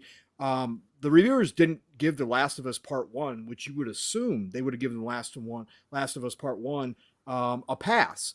They didn't. They slammed it. It's got a 50 Metacritic, 52 Metacritic, right? You would think that would have been one that everybody gives a pass, but they didn't. This one, they get a prior notice from Respawn and EA saying, here's the problems you're going to experience. We're going to provide you a list. However, there is going to be a day zero patch, which we are trying and attempting to fix most of these problems. So please review the game in that manner. And everybody comes out with 8s, 9s, and 10s. Not knowing if the patch is going to launch, not knowing if the patch is going to fix things, which it hasn't, not knowing any of that, but it's a Star Wars game. It's Respawn. So we love Cal. We want to play Star Wars, so we're cool with it, and we're just going to rate it as if it didn't have any bugs. It does a disservice, as we've talked about, especially the reviewers, not all of them, but many of the reviewers of the high score reviews did not mention those bugs at all. That's a problem, okay? That is an issue that we've talked about here many times, and I don't know how to fix it. There's no easy answer here. Consumers, gamers have FOMO. We've talked about that as well. Like I said, I've got a new tagline that I debuted today on Living Split Screen, right? Play later, play better, play cheaper.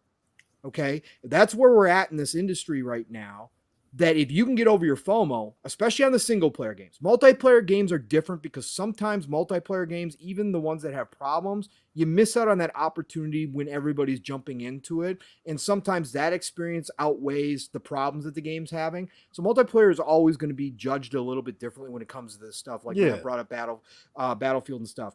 But for single player games, in this day and age, as sad as it is to say, again, it's great that we can get patches. It's great that devs can fix problems. But in this day and age where we know publishers, especially a publisher like EA, pushed this out the door before it was ready. Again, remember, folks, this is delayed 6 weeks. You can't tell me that if you sat Zempella down and gave him Truth Serum and asked him how much time they asked EA for, that it wasn't more than 6 weeks. They knew this game was going to come out with problems. There's no way they did not know the performance issues were there. There's no way. Those are not bugs that are found later on by millions of people. This is something they knew in advance. So the fact that we're here, if you can get over your FOMO, if you don't have to be a part of the conversation, you're going to get the best experience 6 months, a year out when that game is on sale and they've patched the hell out of it. And that's going to be for more than 50% of the games, probably approaching 75% of the games at this point. So there's a larger issue here. There right? is. There's and a it's larger an industry issue, right? Yeah. It's an industry issue. You're not going to get everybody on the same page. Yeah. You're never going to get everybody to agree. You're not going to get publishers to agree to not give review codes to reviewers early prior to launch, prior to that day zero patch. You're never going to get them to agree that because the hype is built by those early reviews, by having those reviews ready the day before, a couple days before launch. That's how you get that hype train rolling. So there's money and marketing involved here. So you're not going to get the publishers to agree to that. You're not going to get the reviewers to all agree to stand up in unison and say, we won't review this game until after it launches with the patches. Because again, in this day and age, anybody with a keyboard, anybody with a phone can be a reviewer nowadays. And you'll have people break that code instantaneously, get all the clicks, get all the views, and then when everybody else shows up late to the party, even if it was for the good cause, they're still not going to get that engagement that they would have prior if they had put out their review prior to it. Yeah. So again, this is a big problem. There's no easy answer here at all. You're not going to get enough gamers to stand up in these days to say, we're not buying any more games until you guys assure us that these games are going to come out in better shape than they are. You're just not. It's not going to happen in any meaningful way. So us as consumers, all you can do is personally decide for yourself. I am a gamer, once again, PTK, who plays 30-frame games, who will go back and play old games, who has played some of the worst, buggiest AA, single A, RPG, open world games from the 360 era and had an absolute blast with them. Bugs don't bother me. I was out here championing Cyberpunk, but I also still held I still hold the companies responsible these days, especially. I held CDPR responsible. I said what management did, the hide and seek that they played with that game was wrong. They deserved the stock drop. They deserved for people to get fired, and they should have canceled the previous gen's version and never put that thing out there. But when I was out here talking about how I was having a good experience on Series X, that yes, there were bugs, but none of them were bothering me, then people were saying, you're just capping.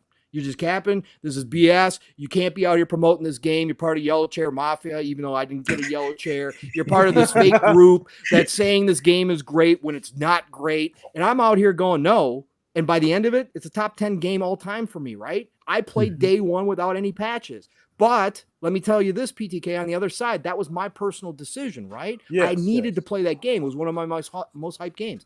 But on the other side, the people who did wait to jump into Cyberpunk until the current gen patch came out just, this past year, well, they got the best experience. They had a better experience than I did. I'll tell you that much because a lot of the bugs were fixed. So again, that's a personal decision you have to make. If Starfield comes out, I've already said it. If Starfield comes out as buggy as at 30 frames, you think I'm waiting? No, of course not. Nope. But most games, I now have broken the FOMO. Yeah. And everybody's got to make that decision for themselves. But right now, we're in a bad spot. I'll end this. I'm rambling because I've been going on so many rants about this because the hypocrisy is so unbelievable this week. When it comes to the Jedi Survivor, I'm not telling anybody not to enjoy it at all. If you enjoy this game at 30 frames, if you don't mind the bugs, I'm in your same boat with a lot of games. Go enjoy the hell out of that game and hell of experience, right? The screenshots I've been seeing, some of the video I've been seeing, unbelievable, right? Zempel and his team really did a great job in a lot of ways on the sequel. So I don't blame you in the least for enjoying the hell out of this game. But Pong, right? Yeah. Don't come at us when we're saying we're enjoying the game. Right. That's the whole point. That's the whole point. Yeah, don't come at us when we're saying we're enjoying a game that you didn't have an interest in or you think is too buggy for you. Then don't turn around and tell people that they can't say that that game is still good for them, because that's the difference here. I want to say this. The last piece here, and I've been kind of mentioning this because I think it is important. There is a bright light here at the end of the tunnel, though. AI could solve a lot of these issues down the road as they implement AI more and more into the tool sets. As AI is implemented in Q&A and testing these games, AI could dramatically change the landscape when it comes to buggy games in the next 2 to 5 years, maybe even sooner than that, because 3-Bits confirmed that, he knows that they've implemented AI at some places that he's worked with. So if that's the case, we might see a lessening of these problems as AI can, obviously, it's not human, it's AI. It can go in and run mass tests, right? Mass tests on the programming. It already has proven that it can learn programming. So once it gets that, it'll be fine. It'll be able to go through that and find that needle in the haystack, that line of code that might cause a problem down the road, and warn the developers, hey, this might be an issue. And they won't have to do all the man hours and the manpower to try to do it, which we know is impossible, especially when it comes to QA. You can't test these big open world games enough. There's no way. You don't have enough man hours or manpower or resources to do it. AI might solve a lot of that, and that's my hope at the end of the day. Okay. And once again, chat, I know this topic can be a bit divisive, and I'm not trying to drive a wedge in the community, because at the end of the day, you spend your money how you want to spend it, right? You play what you want to play. Absolutely. I'll never dictate, right? I'll never dictate what or how anybody wants to play.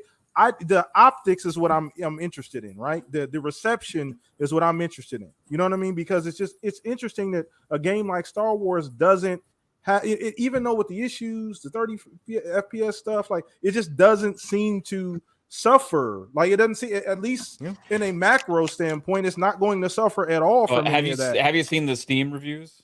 They're pretty bad, right? I think it's mostly negative or something like 20% or something like that. I mean, I think it's hurting the game right now. for people that are on console that are enjoying it and playing at 30, that's awesome. Yeah, that's Right? awesome. Yeah. I'm happy for you. I'm enjoying it with the poor performance that in performance mode, even with the issues that I'm facing, which I have a lot of issues, but still, like we talked about, there's other games that I've enjoyed that has a lot of these issues too. So it doesn't take it away from me, but it doesn't change the fact that maybe they should have not launched with these issues. It doesn't change the fact that the reviewers should have took those into account if they're going to take them into account with other games, and how all of a sudden hive mind type mentality completely almost cancel cultures an entire game, right? Because of certain issues in which this game also has, right? And we better not see the reviewers come at Redfall for the 30 Listen, frames. We exactly. better not. And Better listen, 100%. They do that. It is a complete travesty to everything, right? I will also say, if Redfall is having the same kind of issues that Jedi Survivor is, I would rather them go ahead and launch with the performance mode, because I would rather play with the performance, inconsistent performance I'm getting at. It's still a higher frame rate that Jedi Survivor is getting me than the 30 consistent that Redfall's getting. And I think possibly one of the decisions with Redfall was they didn't want to have those issues, right? They didn't want to have this Jedi Survivor situation, right? Well, they can't afford it because they don't get looked at the same way when they have those issues. Right? We don't get the same leeway. That's why you delay the games until they're ready to put out. Period.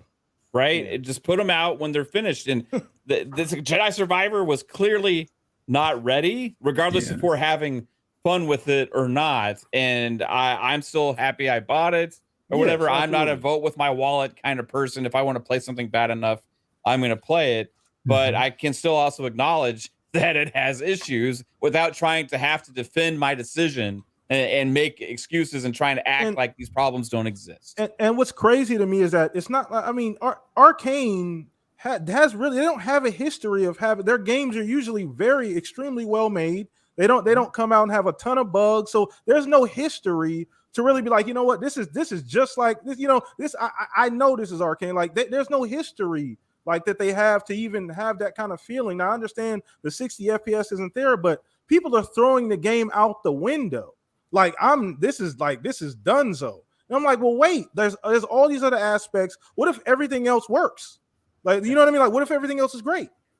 Like, you know what I mean? I'll tell you, for me personally, I don't want to play at 30 frames, so I'm not going to. And that's understandable. You know I get it. I get it. Yeah, and there's some people that feel that way. I'm fine with that. Yeah. And it's not an attack against the game. It's not like, oh, this game's going to suck. It's just a personal decision and how I want to choose to play. So, and there's a lot of people that are going to be like that. There's a lot of people that don't care. They're like, but if they tell me I don't have the right to make that decision for myself, that's where I have a problem, right? It's just like I don't have a problem for anybody who wants to play it day one. Hey, I'm more power to you. Enjoy the game, right? I personally wish the performance mode was there. I personally wish it would launch with it. It's not going to be the case. They put a sticker on the back of the box to prevent themselves from getting sued. I saw that, yeah. The Jedi Survivor, like, it launched in not the greatest state, an unacceptable state on PC. Right. Point blank period, unacceptable state on PC. Yeah. And things like that should just not happen in this day and age, right? And I blame, if Infinite Umbra, if you're listening, I blame you and for wanting every game to be made in Unreal Engine, because the Unreal Engine is proving again to be one of the worst engines ever with optimization. These games can't even hit 30 frames consistently in Unreal Engine 4. What the heck's going on, Infinite Umbra? Come on, man. Go ahead, Fuzz. I want to see where you at on this, brother. Well, I want to start off with kind of a weird side note here. Like, given that Respawn kind of tripped over their own feet on this to some extent, at least in my viewpoint, I feel bad for Rogue Games not having review copies out prior. Like, think of all the negative press, even though still good review scores for Jedi Survivor and everything. But the last case of Benedict Fox came out as well. And they didn't release review copies until like the day of. Yeah, I saw so there's a whole bunch of people that could have been reviewing it, like the same people that gave 8s, 9s, and 10s to Jedi Survivor like a week ago with that whole list of bugs and all that will quote unquote be fixed with the day one patch. they could have moved on to Benedict Fox, but apparently somebody didn't hit the send button on the codes or something. So that was like a missed opportunity on that aspect. But for me, I've had it up to here with review sites giving 9s and 10s to broken games. Like, I get it. If they tell you, here's a list of 18 things that we're going to fix in the day one patch, but I'm not playing that day one patch, guess what? Your review is either an I for incomplete, just like you do in school. Oh, you didn't finish all your homework? Oh, you're going to have the charts, next Tuesday? Okay, well, then you'll get a grade next Tuesday. You don't get a grade today. So it's either an I or it's a 5 because it's a broken game, especially if you played it on PC. Oh, it's crashing all the time. It reset my save. Yeah, you're getting a 5 until you fix it. We can always update it. But I think at some point these reviewers need to hold their, these publishers' feet to the fire. Now, I get it. If they do that, then the publishers are going to stop giving them review codes, and then they're going to fall out of relevance and miss the day one clicks. Fuzzy. Stop with your conspiracy theories. Come on, man. There's no way companies would ever do such a thing. Come on, man.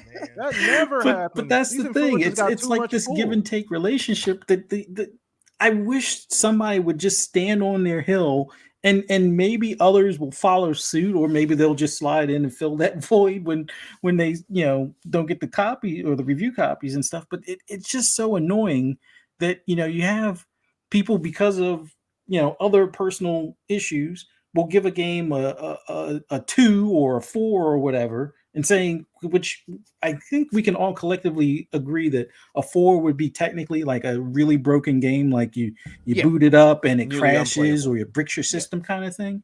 But here you have instances of that, or bugs where you keep on falling through the ground, and then it kills you, and then you respawn and you fall through the ground again and it kills you again. Like those infinite death scenarios, all of these weird things are happening, but they're supposed to be fixed with a day one patch. In some cases they are, some cases they're not. That's where these reviewers really need to stand their ground. It's a 7 until further notice, or until the series of patches correct the umpteen list. Like whatever list they email you of all the bugs to expect, put that in the review. Like that should be like under the cons section, and then any additional bugs that you may have found during your playthrough as a reviewer. Specify the platform that you played it on. If you do, like some of the reviewers, like I know ACG usually tries to do at least one console and on PC, and he'll say some things like, okay, the PC had stutters, the console has similar stutters but not as bad.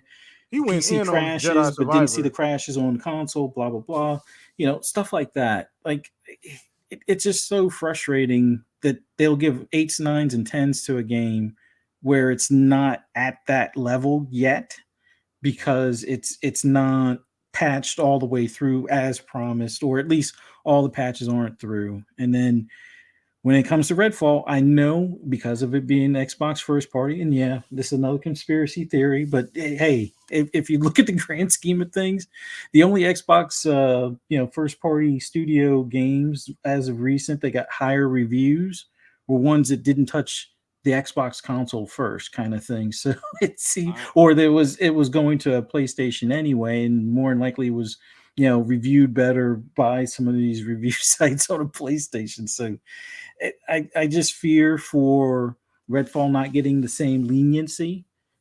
Yes, on the heels of this, Fuzzy, they better not, because we're going to be back here with a whole nother round.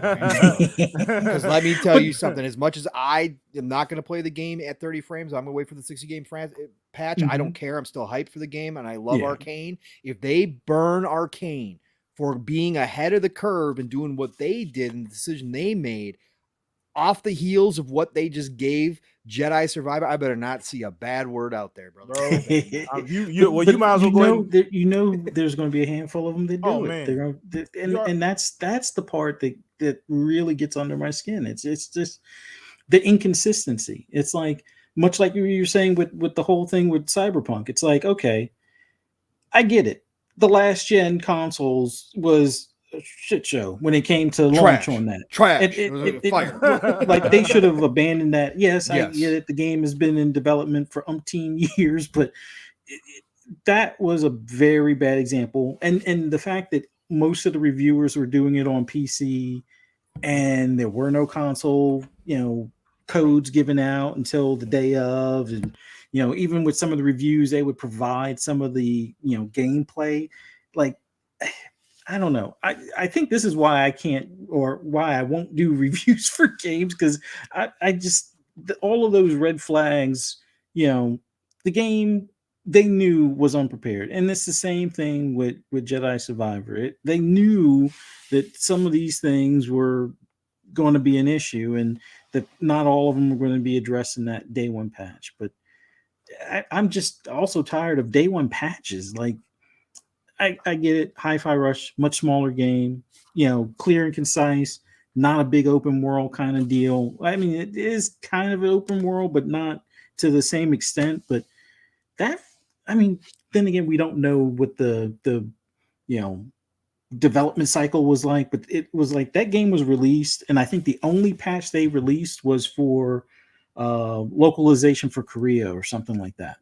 Like, everything else has been pretty much quote unquote flawless. So why can't more games start releasing like that? Like, and it's funny to me that this Jedi Survivor game, like, it's Star Wars. Why didn't you delay it a week for the day one patch and then have the reviewers with the day one patch in hand? May the 4th is next week. Why did it have to come out this week? Right. Like, when they delayed it 6 weeks, it should have been 7 weeks or whatever. It should have been like, all right, well, that's May the 4th, and all the, marketing, goodness that goes along with that type of deal. But yet and still, probably even that extra week wouldn't have been enough to kind of fix everything. But yeah, it just seems like at this point, games should definitely be delayed until they're, ready to at least whatever platform that they said they're going to release them on. I mean, I've seen very few developers or publishers say, okay, we're going to withhold releasing the PC version now because of X, Y, and Z type of thing. But I think at some point they got to start doing stuff along those lines. Remember Fuzz, after Battlefield, EA learned their lesson. Yeah, they learned their lesson. Right? Well, to be fair, the actual reviewers instead of exactly. To be fair, none of Respawn's games have really had this issue up until now, right? Because they were given time. Well, this is a quick turnaround too, right? Yeah, this game was only in development for 3.5 years. True. Right? Good point. So they did a miraculous job. I mean, everybody's favorite journalist, Mr. Jason Schreier, did a glowing interview with Respawn because they don't do crunch, because they allow all their people to work from home, and yet they pump out games left and right. And he had this glowing interview with them about, how did you guys do it? Well, yeah, they cut corners, obviously, right? That's what they did, right? That's how they got the game out in 3.5 years. So, to be fair to Respawn, had they been given a full AAA development cycle, which as it stands now is about 5 years, this game probably would have been polished to all the hell, right? It would have been great. That's a good point. Yeah, that's a good point. So I want to bring something up. So here's just as an example of what we're talking about. Okay, Game Informer review of Jedi Fallen Order, or sorry, Jedi Survivor 9.25. Okay. No mention of. Did they say what they played it on? Did they mention what? Let me see what they said. It reviewed on PS5. Okay. Which also does have a lot of these performance issues. I've already seen videos all over Twitter about a lot of this stuff. Okay. No mention of any of this. Okay. Right. 9.25. No mention of any of these issues. High on Life. 5.75. High on Life. That's what they. Wait a minute. No. That's what they gave it. Yeah, they gave High on Life a 5.75. Wow. Yeah. And they said High on Life also suffered from numerous technical shortcomings during my time with it, on top of general hitchiness. I sometimes encountered enemies that froze or snagged on geometry. I had to restart one lengthy firefight when a pair of flying enemies got trapped behind a wall, halting my progression. Prompts can sometimes break, such as when I missed out on rescuing a captive human because the command suddenly disappeared. You see all these descriptions of very minor things, very detailed, but also very minor bugs, right? Yes. Grabbing a collectible once launched me to the skybox, forcing another reset. A post-launch patch seemingly ironed some things out, but I still encountered some wrinkles. And this review happened on before release day, so I don't really even know how that happened. But anyway, besides that, no mention of this game being almost unplayable for several PC players. And also, PS5 has the same, a lot of these performance issues. There's a lot of bugs that happen. Audio pops in and out all the time. There's different things that happen. I mean, I'm just saying, like, reviewers got to keep the same energy. If you're gonna nitpick these specific issues, right, and blatantly give a description on bugs and errors, and you choose to completely blatantly ignore everything when you have been given a list by EA of the issues that are in the game. Crazy. It's just not. So there's something wrong. the- Something so wrong. You The- think the you thing would with- hold a bigger studio more accountable than a smaller studio? Well, I think the thing we're missing out on here is a human element of this, right? Like people are what we're talking about here, right? And so that's something that we'll never actually have the answer to, unfortunately, because we don't know what each of these individual reviewers, their motivation is, right? We don't know how much they care about Star Wars and how much they do. We don't know what their motivation is, because even you can be as unbiased as you want. You tend to always lean. Everybody has preferences, right? You always kind of lean one way or the other. So that's one element that we'll never get. Yeah, but those things are striking, though. They're striking. It's also very telling who reviewed these games. Jedi Survivor editor-in-chief Matt Miller reviewed that. Associate editor Marcus Stewart reviewed High on Life. Right. So, the Matt Miller's editor-in-chief. They put that review in good hands there, didn't they? To make sure that everything was spot on. Man. No, it happens. And again, we do have to also acknowledge the simple fact that nowadays the bugs that are experienced in games aren't the same for everybody. You could be playing on the same exact platform and find two completely different experiences, right? Which is crazy. Like back in the day when there was a bug, generally that bug affected everybody. But for a lot of these things, it's not the same for everybody, right? So you're still going to have that layer on top of it as well.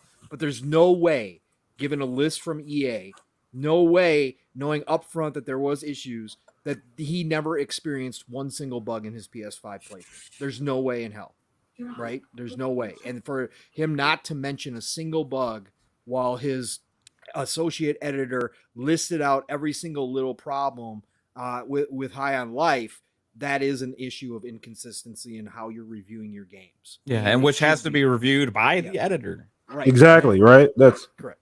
Yeah. No. So yeah, it's just strange, like you said, the striking difference between, and at the end of the day, it is what it is, right? Ultimately, we'll all get to play these games and we'll come to our own conclusions about how we feel, right? Like at the end of the day, if I like the game or don't, or these things are gonna be make or break for me. It's super obvious and striking. Like you said, it's the same publication, right? So you assume all these reviews go through the same chain of command, they go through the same review process, but it's completely two opposite ends of the spectrum, right? And for a game like High on Life, I mean, like you said, we don't know what state, we didn't get to play the game in the state that they did, right? They got a little early. We played it on launch. So we don't know if the game was that, was there that big of a difference between, a week before the game came out till when we actually got a chance to play it. But it's just, like you said, some of those issues, some of the things that they named, like really, like, come on. And then it's just complete. You don't have any of that when they gave you a list of things that were obviously wrong with Jedi, and it's just, I don't want to dogpile Jedi because it's more of an example, but it just shows you the striking difference. And I don't know what that is. We could all speculate. Some people say, oh, well, it's just inconsistencies. Well, it seems to be, I don't know. I mean, like, I don't want to go too far left on that. I mean, you can go at Game Informer's like about how they reviews, like, and they have different categories, and with the graphics, how game looks, take into account any flaws such as bad collision or pop up. Which, if you even do a somersault in Jedi Survivor in performance mode, your guy turns into, it looks like he's materializing in Star Trek, right? Wow. It's just filled with these kind of things, right? So it's just interesting how you can blatantly choose to ignore things or not even test out all these different modes within the game.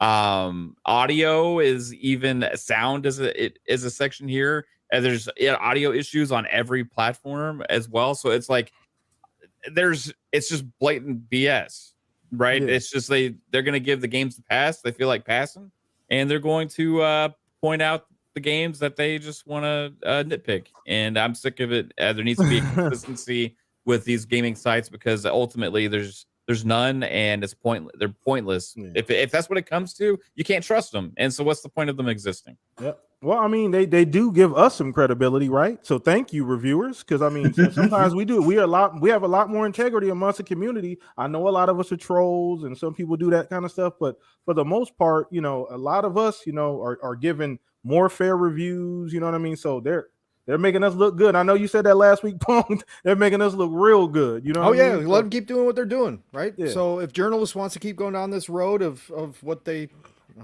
shown us, then yeah, it makes us the little guys, the podcasting community, the channels, that much better, right? Guys like ACG keep getting more and more popular because of it. Like, again, that's what happens. Skillup's gotten obviously very popular himself, so that's what happens if the mainstream media wants to continue to not show integrity, to have these inconsistencies, then yes, people will eventually turn elsewhere. The masses still will go to your IGN. That's just an established kind of deal, but over time it does wear down. So continue to do what you do, because we're here waiting in the wings. Don't worry about it. Absolutely. And I know we've been on kind of a we talked about some heavy stuff, so maybe we'll switch lanes here for the latter bit of the show. But I just want to just say appreciate once again, new record here for the amount of people here. Man, you guys are amazing. It's a special show. You guys are special people in chat. Shout out to everybody who's come through. I've seen some new faces, seen a lot of familiar faces. I hope you guys are enjoying your time here and having a good time, man. But I know we don't have a whole lot of time left in the show, man, and we probably will run a little bit over, but we're gonna switch lanes a little bit here. So, Pong, you probably didn't bring anything today. I know you didn't, because we're just kind of off the cuff here. Yeah. But I don't know if you wanted to. There's something else you wanted to get into, Fuzz. We're just gonna kind of rapid fire here, man. We don't have to rush or anything, but maybe just switch lanes a little bit. Just a quick rapid fire thing. Turn 10 showed some of the accessibility options. Yes, Fuzz, go! I knew it was coming. I was Zink, waiting. this is for you, Zink. This is for you. I know he gonna pop up right now in the chat. Yeah, they showed some of the accessibility stuff that they're doing for Forza Motorsport. So those that have any seeing or visual impairment, they'll be able to take audio cues and some of the vibrations from within the controller and things like that to help maintain having the car on track and stuff like that. And they have a whole range of options accessibility wise, but the one that they highlight is for visual impairment. And I just have to say that's a huge step forward in the racing genre, because it's not always that you can do stuff like that. Like, things like Forza Horizon, you can drive the car, you can hear the car, but you're not going to have like anything kind of really giving you details on if you're on track or on the road, off road and stuff like that. So the extra time and effort that they're making in that, I thought was something key to point out. And, fingers crossed that we still get this here sometime between now and October, hoping for, closer between August and October, but we'll see how it goes. But just one of the many things that they're innovating on with their That's awesome. Forza Motorsport series.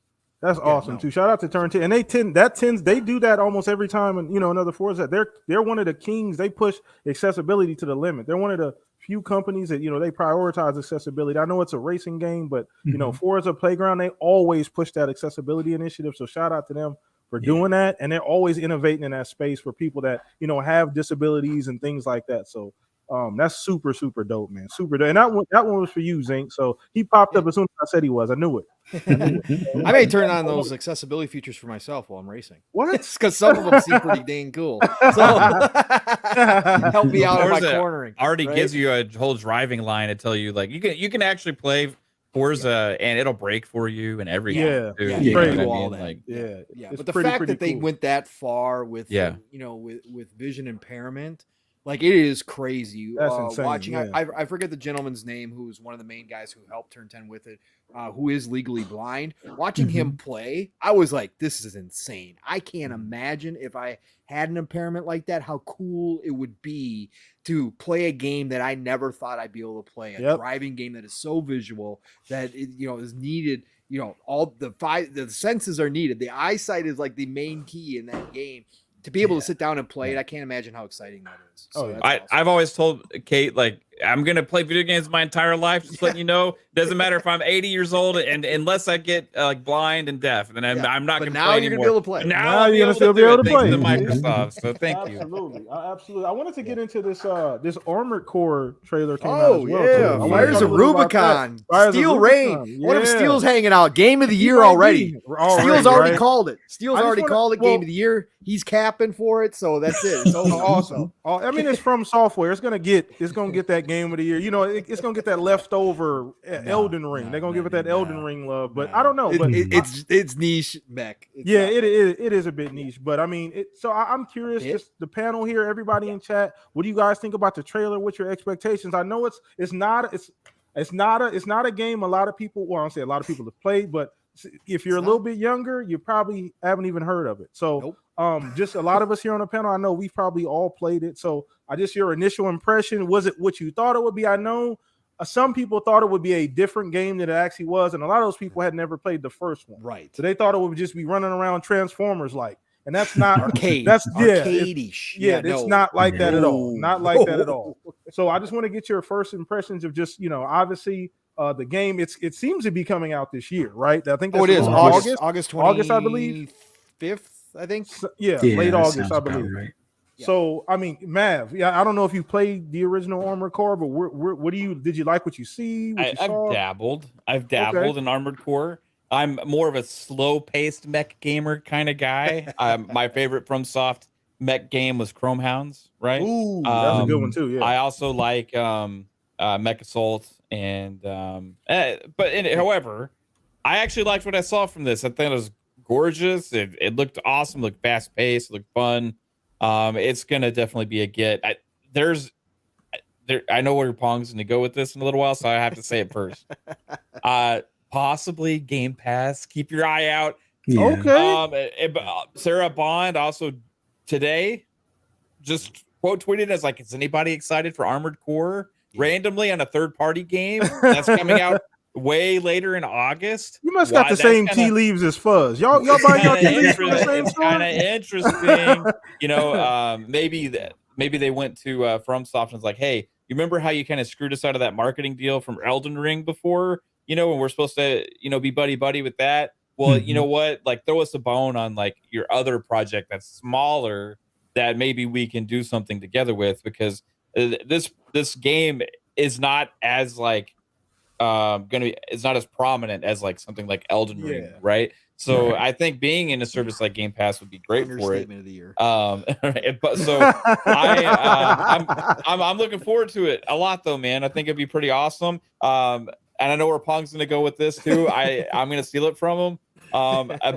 Microsoft would like to have some kind of a mech game association there as well, because they don't have the licensing to Mech Assault anymore. Like there's issues. Phil loves mech games. Phil loves mech games. So doing a deal with a FromSoft game, Armored Core, that already has an established name, you kind of get that association with Xbox there. Sarah Bond tweeting that today. I got to roll with what Punk said yesterday on the show and steal his thunder a little bit. So look out for Armored Core 6 potentially coming to Game Pass. And you got to remember too, shout out to chat for bringing this up. AJH just said they had the marketing for Elden Ring, and Duke just said Armored Core 4 was exclusive to 360. So there's a little history. Because we do have history on our side as well. Yes. That would be huge. That wasn't one that would have been on my bingo card for Game Pass at all. It would be I don't want to say it would be the biggest game on Game Pass, but it'd be the biggest surprise I think we've ever had on Game Pass. It would be a huge announcement at the show. Huge. It fits slots into the second half. I'm going to jump in here since Mav started taking my speech here real quick. This is going to be, listen, Armored Core, for anybody who doesn't know, this is a Sim Souls-like mech game. Okay, you got to be ready for this. There's going to be people who have never ever touched a mech game before that are going to jump into this because it's From Software. From Software's popularity now versus when we got our last Armor Core, which was Armor Core 5, which worldwide sold under 1 million copies. Okay, okay, that's how niche this is. Okay, this Armor Core potentially will be outselling all the previous Armor Cores combined by the end of it because of how popular From Software is. I was gonna say, but there are going to be you're people welcome. Yeah. Elden Ring, thank you. Yeah, Elden Ring. exactly. No, absolutely. And From Software deserves it. But there are going to be absolutely. people who have no interest in mechs who are jumping into this simply because of From Software, right? And they might learn for the first time that they actually enjoy mech warfare. But this is down and dirty mech warfare. This is trial and error mech warfare for a lot of the levels and bosses. This is not a slow plotting mech game. This is high action. You've got to use your boost. You've got to take cover. You can't stand out in the middle of the road firing all lasers and missile silos and thinking you're going to get through the level, because it ain't going to happen. You're going to be on fire and you're going to be blowing up real fast. Armor Core 6, what they showed for Fires of Rubicon in this gameplay trailer, showed me that they're not reinventing the wheel. They're taking everything that they had in the previous armor cores, which is hardcore stuff, and they're upping it another level. Sure, the mechanics, they're going to make them much more accessible than they used to be, right? All the stuff that comes, again, last Armor Core was 360. So we're talking about an entire generation here, right? So they're going to improve a lot, right, over controls and mechanics and that kind of stuff, but the core gameplay is still going to be that hardcore mech sim type Souls-like experience. I can guarantee you that. The bosses look absolutely incredible in this. I can't wait. I'm excited. I'm pumped. I told Steele this morning, the unfortunate part is we got to, him and I together on Armor Core, because there is co-op to these games. You got a week and a half, Steele, with me, because then, of course, Starfield drops and I'm gone. Well, right? you're going to have to fit Armor Core in with Diablo as well. That as well. But Armor Core is going to get some time. But to Mav's point, right? To Mav's point about Game Pass, why I've said this is because it makes a lot of sense. I just told you how niche Armor Core is, right? Under 1 million sold for number 5. Okay, and we don't have official numbers. That's best estimates. We know like 250,000 copies were sold in Japan, which is its biggest fan base, right? So that's like what we're going by here. Because this game is so niche, and yes, From Software's popularity is through the roof. Yes, they're going to be able to sell more copies of Armor Core 6 than they've sold of any Armor Cores, and potentially all of them combined. But at the end of the day, you still want to expose this franchise, because From Software is out there in the public saying they want to start delivering more games on a steady basis than they have previously. They are trying to revive this franchise. This is like basically a reboot. Even though they're calling it number 6, let's be real. They're rebooting. I mean, it's been a whole generation and a half. Exactly. Absolutely reboot. Exactly. So why not? You've got a lover and fill of mechs. You've got Game Pass instant access to 25, 30 million customers at one time. From Software, you got a great relationship with Bandai Namco, who's publishing this title, as they always do for From Software. Get this game into Game Pass, expose as many people as possible to this style of mech warfare, and see how many new people you can grab into this. This game has the potential to be another one of those franchises that it's been gone for a long time, but they might add this to the From rotation where we're starting to get regular Armor Cores again. So where you at? You 50-50 Game Pass, 60-40, 70-30? As of this moment, I'd probably go 60-40. I think it's got a real good chance. It slots into that second half of the year, which we know Microsoft is going to have some third-party deals. We've seen how they started the first half off with Game Pass deals, right? Huge. Wolong, etc. Monster Hunter. They need some of those second half deals, and Armor Core 6 would be a giant get for them, and I think it would be worth it. Okay. All right. Where you at on this, Fuzz? I think this is definitely, well, I won't say definitely coming to Game Pass, but I think this, much like what Pong and Mav were saying, this has kind of all the writing on the wall to be something that would be like that nice get or that nice surprise into Game Pass, kind of like the way Monster Hunter World was a few years back, kind of thing. But at launch, as opposed to months in. Well, actually, I guess World was was it at launch? I No, can't World remember. came after launch. World was no, at- yeah, okay. World was World was later. after launch, but Monster Hunter Rise Rise was long. Came out once at it, launch. yeah, it was at day one. Well, it had already been on Switch, obviously, but when it Yeah. came to PS5 and Xbox, it dropped day one into Game Pass. Exo Primals at launch though. Yes, Yeah, Exo Prime. true. Yeah, Good Exo point. Prime. Also, So yeah. I could totally see this being something that comes to Game Pass, and I think that would overall help its overall numbers. Although, like you guys said, because of Elden Ring, because of the love of From Software and their Souls-like games, I think this is going to probably have its best chance to reach a wide audience from get-go. But having it in Game Pass will just kind of sweeten the deal even more for them. But looking forward to it. Loving the trailers that I'm seeing. Yeah, it looks good, man. I don't think I remember playing Armored Core early on because I think at that point I was on PC playing other like mech type games. Yeah. So I'm hoping that this is kind of a little less bullet hell kind of deal because I see some of the bullet hell or like Returnal style stuff Yeah, no. from some of those bosses, but overall this should be fun as far as at least giving it a try. This will probably be the one From Software game in a while that I'll probably put some hours into.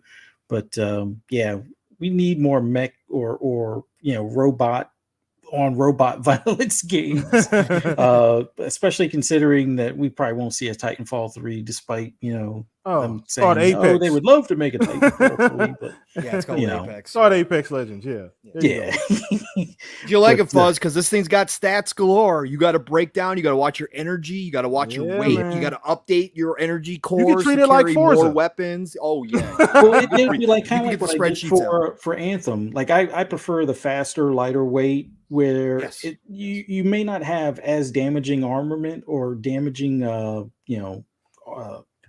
arsenal type of deal, but if you can do multi-shot or faster shots and move around a lot quicker or more maneuverable, I think that's the way to go. So if this thing is going to be, like you said, like a stats type game where keep my weight low, mobility high, and things like that, I'm definitely going to have some fun with this. But August is going to be one of those months where if Forza comes out, that's about the only thing I will probably be playing in place of this. Right? I think this is going to be on the maybe not day one, but definitely at early on, because I'm pretty sure with co-op in this game, I'm probably going to be hopping on with one of you guys. Sure. So looking forward to it. Now I didn't anticipate the Game Pass angle. I had no idea that was even a thing. So thank you, Mav. Thank you, Pong, because I didn't think that was even, I'm not saying it wasn't possible, but I hadn't even considered it. So that changes everything for me, because obviously the trailer was phenomenal. I played the original, so trailer was phenomenal. I know what kind of game it is. I know what I'm getting myself into, and it looked like exactly what I wanted from an updated version of a game that I enjoyed previously. So I'm happy with all that. The Game Pass angle is interesting because it does do a couple things. Now, depending on what we get at this showcase, right? Like, we don't know very much after July, right? Like, from Xbox, we got a couple games here and there. We don't really have anything concrete from the industry. We don't know. Like the big three, kind of wide open. Nintendo, Xbox, PlayStation. We got Spider-Man 2, and we got a couple smaller games, but that's it. Starfield's there, and that's Starfield, right? Yeah. So we don't have any idea. So I think that'll paint a better picture. But August is traditionally a fairly kind of weird month, right? Like, we don't usually get like huge drops in August. So I think that's a good spot to put the game. But Game Pass does a couple things. One, like you said, we make sure we highlight the fact that this game was extremely popular in Japan. You put it in Game Pass. I'm not saying it's going to just drive up numbers, but it's a nice bone to throw fans over there. Like, oh, I don't have to, there's no price point, there's no barrier that I have to worry about playing this game. I can experience this game, without the issue of trying to actually buy it. Most people actually purchase it probably after playing, but that's really cool. On top of the fact that I think going forward, now we don't know what's going on with the ABK stuff, but I do think they're going to be aggressive with these deals for Game Pass. I mean, one, because they have to, and because the shaky issue, the shakiness of this ABK stuff, you can't get passive. You know what I mean? Game Pass is still growing, and you still have to feed the beast. So you do need things like this. You do need these standout third-party games to put into the service. You can't get passive. So I do think this makes sense if they do get aggressive and go after this. I love it. Do you guys think they're going to get the marketing on this at the very least? I think they may have it because I'm already seeing Twitter ads of Xbox pushing that. They definitely got the marketing rights, I think. You think so? Yeah. Yeah, I mean, Sarah Bond wouldn't just be randomly tweeting about. Well, I mean, something that Sony had the marketing on or anything like that. I don't think. No, I guess you're right. Okay, cool. So we'll take, anybody else got anything or chat? You guys want to throw us a couple questions, man? I'm having so much fun. You guys are amazing. Shout out to everybody in here watching live. You guys are all the super chats, all the love, the congrats. You guys are amazing, man. I missed a big super chat. Let me go back real quick. You got a lot to get. A lot of man. Yeah, I know. And shout out to ATL for the $20 super chat. Said happy 300. Thank you, ATL, man. Appreciate you so much, man. I got a bunch actually. Holy moly. They're all in the StreamYard chat. I'm looking at them. So I got $5 super chat from Drawn TJ. He said, when I used to buy Forza Motorsport, they used to have new cars that same year and next. Lately, it's been kind of missing. Okay. So he wants the new cars from Forza. We got current cars. Sorry. Yeah. So we got a $10 super chat from Silent Cypher. He said, I don't appreciate Dez relying on patches to get the game up to 100%, but I'd rather have patches in old days where a busted game was permanent. I mean, absolutely. Yeah, true. We all understand it's a double edge, man. It really is. It really is. And then we got another $10 super chat from Drawn TJ. Shout out to you, brother. He said, Forza Motorsport better have 2022 and 2023 cars. I'm tired of the franchise slacking on modern year cars. Let's be honest. Where's the newest Lambos, Ferrari, and Koenigsegg Jesko Absolute? So that's probably up. I know what those cars are, but shout out to you, Drawn TJ. That's right up Fuzz Alley. I'm sure he wants very similar things. They're definitely working towards that. They got a couple of 2022 cars that they just released in Forza Horizon 5 that are going to be in motorsport. So they're working on getting a lot of more recent cars, or compared to GT7 cars that are within 2 years as opposed to 5 or 6 years. So I want the more classic B class cars. Let's go 80s, 90s, and 2000s. Brad wants used rust buckets that he has to fix up. He wants him to put an 86 Corolla in. He wants the Gran Turismo experience. Give me the 90s Supras. Give me the RX-7s. Give me the T-Roof Supra, the M3s. Let's go. I want all that old stuff. All right, so we got another $5 super chat from Chris Jones. He said, Xbox buying Square by my birthday, March 3rd. I bet a hundo. Shout out to Chris, one of the lords. Chris has been saying for years, man. Oh man, he's sticking with that. So we got another $5 super chat from Infinite Umbra. Shout out to you, man. He said, congratulations on 300 episodes, PTK, Pong, and Fuzzy. Same to you and the Lords, the Iron Lords Cog. Shout out to you, man. Thank you for the super chat. We got another $2 from Spendiferous. He said Jim said they was gonna appeal Cog. An insider asked him. I don't know if Cog would call himself an insider, but shout out to you. Another $2 super chat from Victor Click. He said shot o'clock. Let's go 300. Shout out to you, man. Pour it up, man, for sure. Thank you. Another $5 super chat from Spendiferous. He said, let's go, man. The stage is set, man. Blam, Fuzzy, Pong, Fun, Spec, and that Nintendo guy just jumped in the house. What? Kanye's not a Nintendo guy. Who are you talking about? What? I don't know where that came from, but shout out to you, Spendiferous. He said, real talk. Let's have a great show as always. Shout out to you, brother. Thank you so much. And then I know Silent Cypher, he gifted 10 subs, so 10 memberships. Thank you, Cypher. That is huge. That's I think awesome. Did he do it twice? No, he did three times. Three times. Three times. You got 30. Yeah, he is Santa. Christ. He is Santa when it comes to those subs. Man, he is awesome. Silent Cypher. I appreciate the love, the support, all you guys, man. This is overwhelming almost, man. Thank you for the support. You guys are super duper duper awesome, man. We're gonna keep going just a little bit here, man. I'm having so much fun. Pong, Fuzz, anything that we didn't get to this week that I might have missed, man? Well, let's ignore them. I got one for you. Oh, what you got? Come on. Screw those guys. Those are here. They're here every week. All right. So this is a little messy. ETK. I don't know if you're ready for this. Oh man. Okay. PlayStation isn't selling enough games. Oh, wait a minute. Where did you and get that from? And it's apparently they're selling less than they used to, and maybe it's because there's $70 increases from third parties and first parties. So they're simultaneously selling less games while selling the most consoles they've ever sold ever. Yes. Yeah. How does that happen? I don't know. That's the question. That's the question. Yeah, that's hell? what they're trying to figure out, and they're perplexed, I think. My guess is some of that is scalpers, because remember they still have a lot of consoles that haven't been turned on.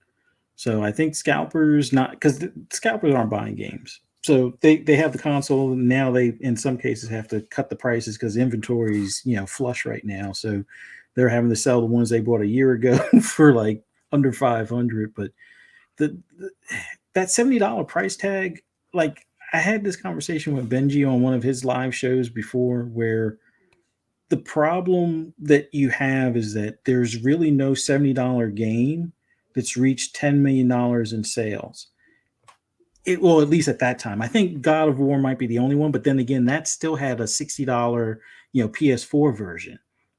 And all the other ones in the past that have reached that 10 million units sold always had that $60 version for, the PS4 or Xbox One. Like your Call of Duties, your Maddens, they still had the cheaper one out there that you could buy that were reaching 10 million in sales. Now that extra $10, the companies like Sony or Take-Two are getting extra money out of the consumer on that sale. But people like me, if it was a game that normally I would have picked up, and even though I was kind of on the fence, a lot of games I'd pick up day one when they were like 60. I wait until they're on sale now, until they're like 50 or below or something like that. So that's just me. I'm pretty sure there's others that wait for sale now more so probably than they did before as well. Has $70 been that impactful? Like is it really? I mean, so listen, I know we're like, it's taken forever to get to 70, right? Like we've been at 60 for decades at this particular point in time, but has it been that much of has it had that much of an adverse effect on PlayStation? Like it doesn't feel like it when PlayStation drops games, the energy feels the same surrounding the games, but has it been that much of a detriment? It's weird to me that they're selling all these consoles, yet they're selling less games.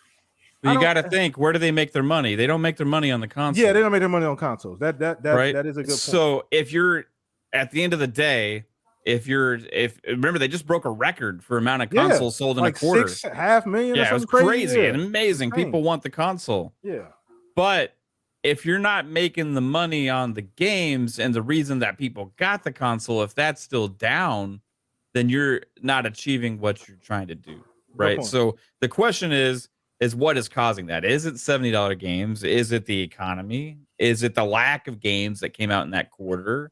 Right. But there's also, they look at and point things like Call of Duty even in their financials. And it's like, well, that doesn't sell as much as they expected on that platform compared to the past as well. Yeah. So there's a lot of things going into this. So possibly the $70 thing is actually having an impact. Maybe people are also getting more used to subscriptions and waiting on games and finding other avenues to access their games. There's a lot of games that people are playing that are free now as well, that they don't feel like they have to buy games to play them anymore. That are hooked on these long live service type games. So that's like, well, I'm content right now. I'll just get stuff later when it's cheap. There's a reason why Sony's shifting focus to games as a service as well, right? Like there's a reason why a lot of the games coming out in the next 3 to 5 years, they've came out and stated that is a priority for them going forward. We need these games as a service game. And you look at it and look at what Sony doesn't have. They have one now with Destiny, right? Yeah. But before that, they don't really have that. And like if you look at Microsoft, they got Sea of Thieves, they got Grounded, right? They have Minecraft, which is like the biggest game ever, right? They have you can still, we can still crap on it a little bit, but Halo still has some people play that spend money somewhat. You have Forza Horizon, which is a hugely successful ongoing game. You have more games to come that are probably going to fit this mold as well. So there's this ongoing, incoming, consistent revenue from games that have existed for years Elder Scrolls Online, Fallout 76, even, and more. ZeniMax Online still coming out with more games as well. Even games like Age of Empires, which is getting a huge new update right now, where we can buy more stuff. So the Xbox has had these games that thrive for long periods of time. PlayStation doesn't have that at all. So right? are they? Is it just? Are they just behind the curve?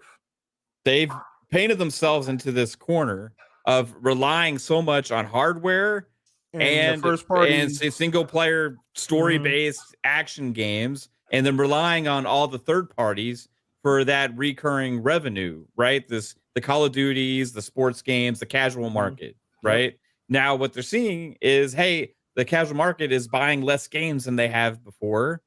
And also, the first party at times is still buying less games than before, and they don't make a lot of recurring revenue from those first party games. True. Because God of War doesn't get DLC or anything like that usually. So right, and the monthly active users have go down, fall off a cliff after about 30 days. Well, even year over year, I think the monthly active users went down for them. So it's like you sell more consoles, but your user base is less. How does that add up? So. There's a core issue to the old school model maybe at play here, because that the old metric of success used to be sell those consoles and you're going to sell more games and all that kind of stuff. But if you have the financials come out and you're hitting 30% up on console hardware, but the other numbers aren't reflecting that as well, there's something going on within that model that is maybe starting to feel dated. So being ahead, Microsoft being ahead of the curve, other companies being ahead of the curve on this thing as well. But like PlayStation's, they're making the moves, but who knows how long it'll take them to get those games out. We know why they bought Destiny now, because they have the one company that knows how to do this for them, and a game at least that fits within that mold somewhat, right? So it's very interesting. Financials, whereas we thought it was going to be really bad for Microsoft. It wasn't. The financials was actually pretty good. surprisingly Yeah. decent. The hardware was down, minus the hardware. Yeah, it was almost an exact contrast to the PlayStation financials. Yep. Absolutely. It was insane. And I want to make sure I get to this massive $50 super chat from Blue. Shout out to Blue. He said, "Shout out to my shop." PTK. We lost PTK. Oh, the Blue with the $50 super chat. Shout out to my shop peeps. Congratulations on 300. Hey, thanks to Blue. We lost the host. Lost the host on a number 300. Unbelievable. Wow. He's still in here, though. Pong should take over as the de facto host. Yeah, I don't know. Where's I think he must have. I think I heard a clang. Did he knock his mic off? I heard I don't know if someone was doing the dishes or what happened there. Yeah, he got excited and for the super chat and knocked the table over. Huge shout out to the Blue One for that $50. Shout out to you, brother, for jumping in here and doing that, man. Much love to everybody who's joined us for episode 300. We have had some great conversation. There he goes. He's probably restarting. He'll be back, I'm sure. Do you want to piggyback on that, Pong, a little bit, about the sales? Yeah, listen, there's a lot to go. There's a lot to think about when it comes to this, because the other aspect too, which wasn't brought up, was that they actually lost monthly active users as well. Their monthly active users actually dropped, so they're doing record console sales. Which again, hats off to Sony. This is something that we've known that they can do forever. This is one of their specialties, is the hardware sector, right? We knew this. And they have obviously kept the hype up enough, or enough people out there are still in demanding PS5s, that now that they're readily available, they're doing record numbers. But at the end of the day, their monthly active users, which is now a very, very important metric that more and more companies are going by, dropped further. So you got to look at that and say, what's going on? And, as far as the game sales specifically, you got to remember, folks, and we've talked about this time and time again, no matter how much the 0.01% PlayStation fan base that's in this community, the loud circus that's out here that wants to tell us that Nobody, the Xbox players don't support the devs. They don't buy games, blah, blah, blah, blah, blah. We buy all our games. We spend $70 proudly. In fact, charges $90, $100, Sony. We will pay for quality. The average consumer who's picking up a PS5, right? They're a casual.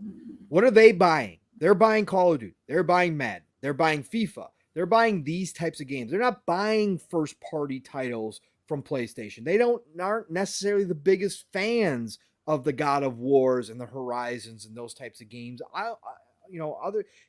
Outside of maybe Spider-Man 2, which kind of goes across both casuals and the Sony hardcore fan base. So that's kind of all leading up to this. And I think you guys all made great points. There's a reason why they're investing so heavily in games as service. They want to get games that keep people engaged. They've gotten their success off of this first party single player experiences, but those single player experiences don't carry you forward, don't keep people in your ecosystem, don't get those people to buy more things, down the road. Those are one and done buys. And again, I don't mean that as a slight at all. You got to have those as well. Those are also big games, big titles. They will sell 10, 15, 20 million copies, as we've seen Sony do. But at the end of the day, it doesn't keep people around.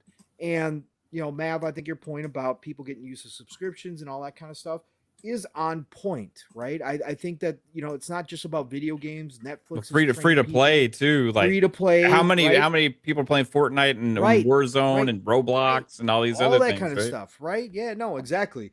So that's why Sony's investing so heavily in games as service, and that's why they're moving forward in that direction. And that why they want to stop this deal with ABK was to give them more time to continue to turn this big giant ship around in a new direction. And for all the people who say Sony's not doing that or Sony's never going to do that, no, they are. They just want to do it on their own terms and their own time. Because they don't have the resources that Microsoft does to do it. So here we are now, and we're seeing some of the results of that. And Fuzzy's point about the scalpers, there certainly is a measurable percentage of PlayStation 5s sitting in garages somewhere or, in basements somewhere, not being turned on, not being used. And that's where we're at. So I think that's all part of it. We got some more super chats, it looks like, as well. It looks like we got Drawn TJ with $5. I'm having a great night. I'm eating ribeye steak and fettuccine Alfredo and onion rings while listening to you amazing guys. Shout out to you, Drawn TJ. And then he drops another $2 and says, don't forget about the super chats, bud. We've been reading the super chats. PTK, before he dropped out, got him. So he did read all of those. So we are caught up there as well. I don't know. Well, it's internet just dropped out in case you closed the show for me. So he's completely done. Yeah, I don't think he can log back in. Come back at all. All right. So, well, then that's a perfect way, not a perfect way to end number 300, but it is one way to end 300. That is for dang sure. So yes, let's close out the show. But everybody, first of all, chat, everybody showed up, record numbers tonight to come give PTK his flowers. Because, this is his baby. This is his show. This is his channel that he started back in 2015. Can't give you guys enough love and respect for coming through in the numbers that you did tonight to show up, to say hi, even if you dropped in here for a minute to say hi, to give that respect to PTK means a lot to him. You heard it throughout the show. You heard him say he had such a great time tonight, and he deserves every bit of it and then some. Like Mav said in his intro, PTK is one of the most underrated, hosts out there that's been doing it for this long. He truly is. Again, since I've gotten to know him over the past couple of years, just an unbelievable human being. But the time and effort he's put into this show and this channel to keep it going all these years, even when he's taken breaks, he's come back to it, shows the love and passion that he has, and it shows up each and every Saturday night that we come here for the Shop Podcast, because he truly is one of the best in the business out here doing it. So thank you all for being here and joining us and celebrating 300 with PTK, with Fuzzy, with myself, and obviously much love, first of all, to my brother from another, Mav, for showing up here and hanging out with us and obviously giving us is always incredible thoughts. As an awesome member of this community who's got his own big thing going over on Fun Speculation. So shout out to you, Matt, but also shout out to Lord Cognito for dropping in here, representing the Iron Lords again, showing that love, which obviously, again, goes back a long ways. Iron Lords just celebrated their 300. So for him to drop on in here, make time in his busy schedule to show up means a lot to PTK, means a lot to us as well for being here. So let's get the outros going. Listen up. Fuzzy. All right, let's go to Mav. Guest, obviously. Guest of honor, who has stuck it out here. Mav, thank you, brother, again, for showing up. For being a part of episode 300. Means a lot to PTK, means a lot to us here at the Shop Podcast in general. You've been here a bunch of times, your family, as PTK always says. We share a lot of the same panel members, and we have a great time. So you know what it is there, brother. But tell everybody what you got coming up, where they can find you. Again, man, thanks for showing up and being here, man. Yeah, this sucks that PTK is not here right now. That's okay. Yeah, hey, it does suck.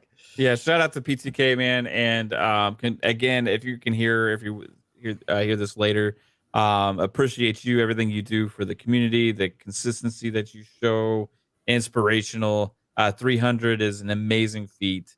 To show that level of dedication for that long to something that you're passionate about and love is absolutely incredible. So congrats to him, congrats to you guys, and this was a pleasure to be here. If you do want to find what we got going on, like these guys said, check out Fun Speculation on YouTube, Fun Speculation on Twitter, 3 podcasts, Mondays, FSP at 10 p.m. Eastern time. Thursdays, Pong Soul here and I go live at 7 p.m. Eastern time. And then Fridays is Xbox Ultimate Podcast, where apparently we almost start wars at times. So check out Xbox Ultimate on Friday nights at 10 and game streams and more and all that kind of stuff. You guys rock. I love both of you. You're family. And this was a great time. Shout out to Cog also. And hey, Pong. Yeah. I got to stay a little bit in the chat earlier today, but also huge congrats for you and Steel Rain on 100 for Living Split Screen. Y'all didn't make a big deal of it, but you should have made a bigger deal because you deserve all the flowers and praise as well, because that's an amazing thing. You guys hitting 100. I am super proud of both of you for that accomplishment. And it's absolutely amazing. So everybody go check out Living Split Screen as well, which Pong Soul is going to tell you all about here in a minute. Yeah, I will be telling you, but no, thank you, brother. And as PTK always says, go show this man some love. You know how we do it here at the Shop Podcast chat. So if you're not already subscribed over there at Fun Speculation, please go check that out. Obviously, Mav's information is available, so please go do that and show him the same love that you show us here at the Shop Podcast. And on to my brother in arms, the one, the only, the amazing Fuzzy Belvedere, who brings his own flavor, who sat by last night on Xbox Ultimate when all of us were going absolutely insane, starting World War III over ABK. At least we were trying to figure out how we could do it to get that to work. And all the other nonsense that absolutely happened on Xbox Ultimate.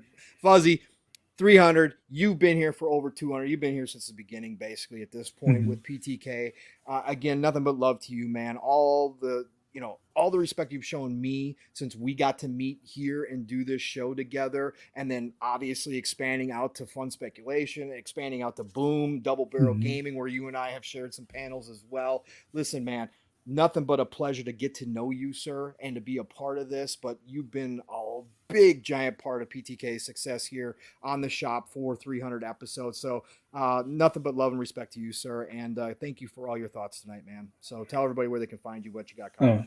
Likewise, man. It's been such an awesome, deal with having you as part of this family, part of this podcast, and then just pretty much with me, you, and Mav, and even Mr. Boomstick as well on other podcasts. But I definitely have to give all the flowers to PTK for giving me the opportunity and the voice to kick this off, kind of thing. As far as just getting my feet wet in the podcasting space and gaming and whatnot, and just being able to game with you guys on some of the multiplayer games, whether it's Halo or the Division on occasion, and definitely a lot of Diablo here in the near future and stuff. But man, it was just awesome being here with you guys.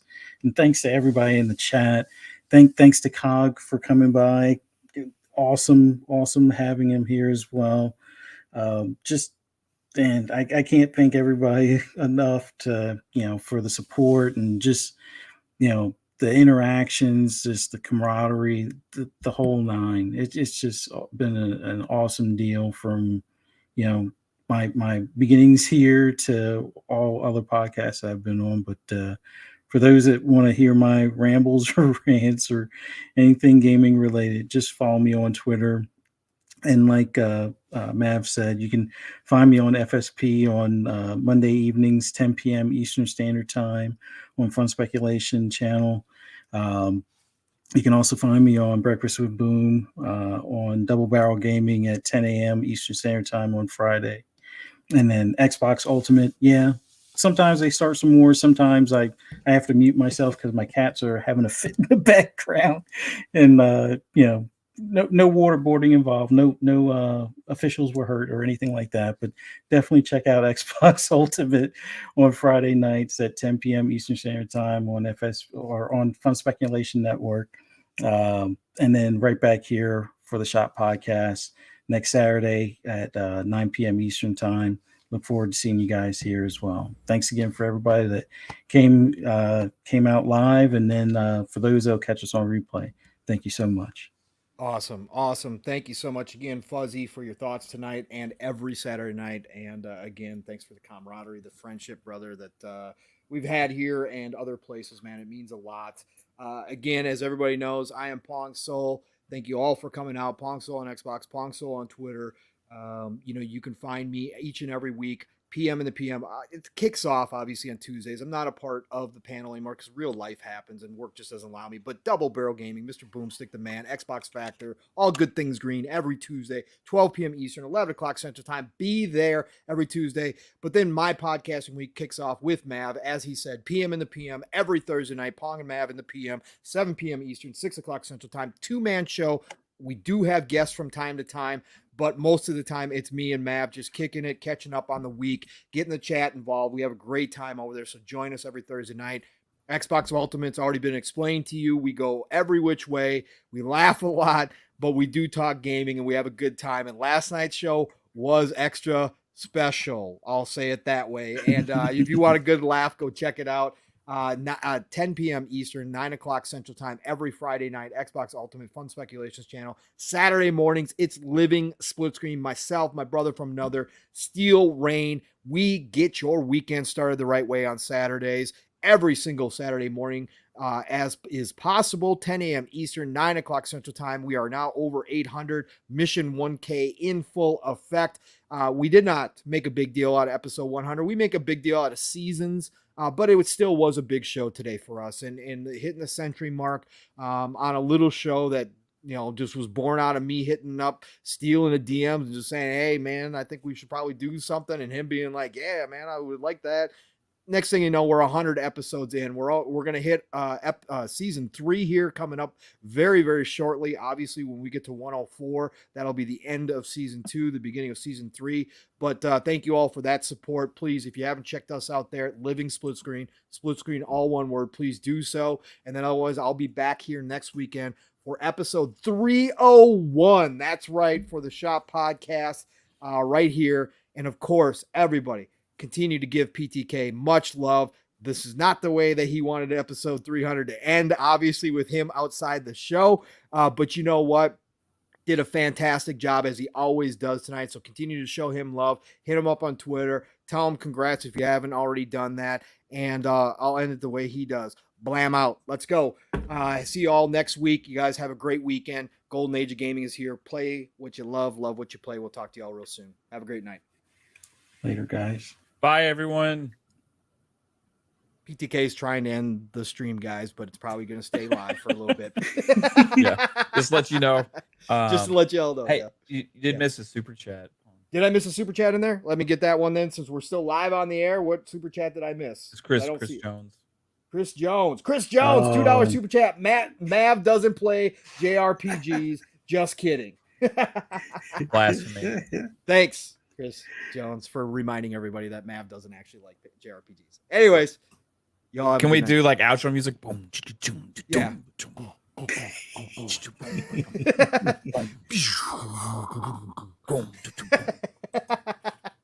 Start of a new century. 301. Oh man, and PTK says he still can't close it. So yeah, the stream's gonna stay up, everybody. We don't know how long it's gonna go for, but we are out of here. Love y'all. Peace. Have a good night. Peace. Later brothers.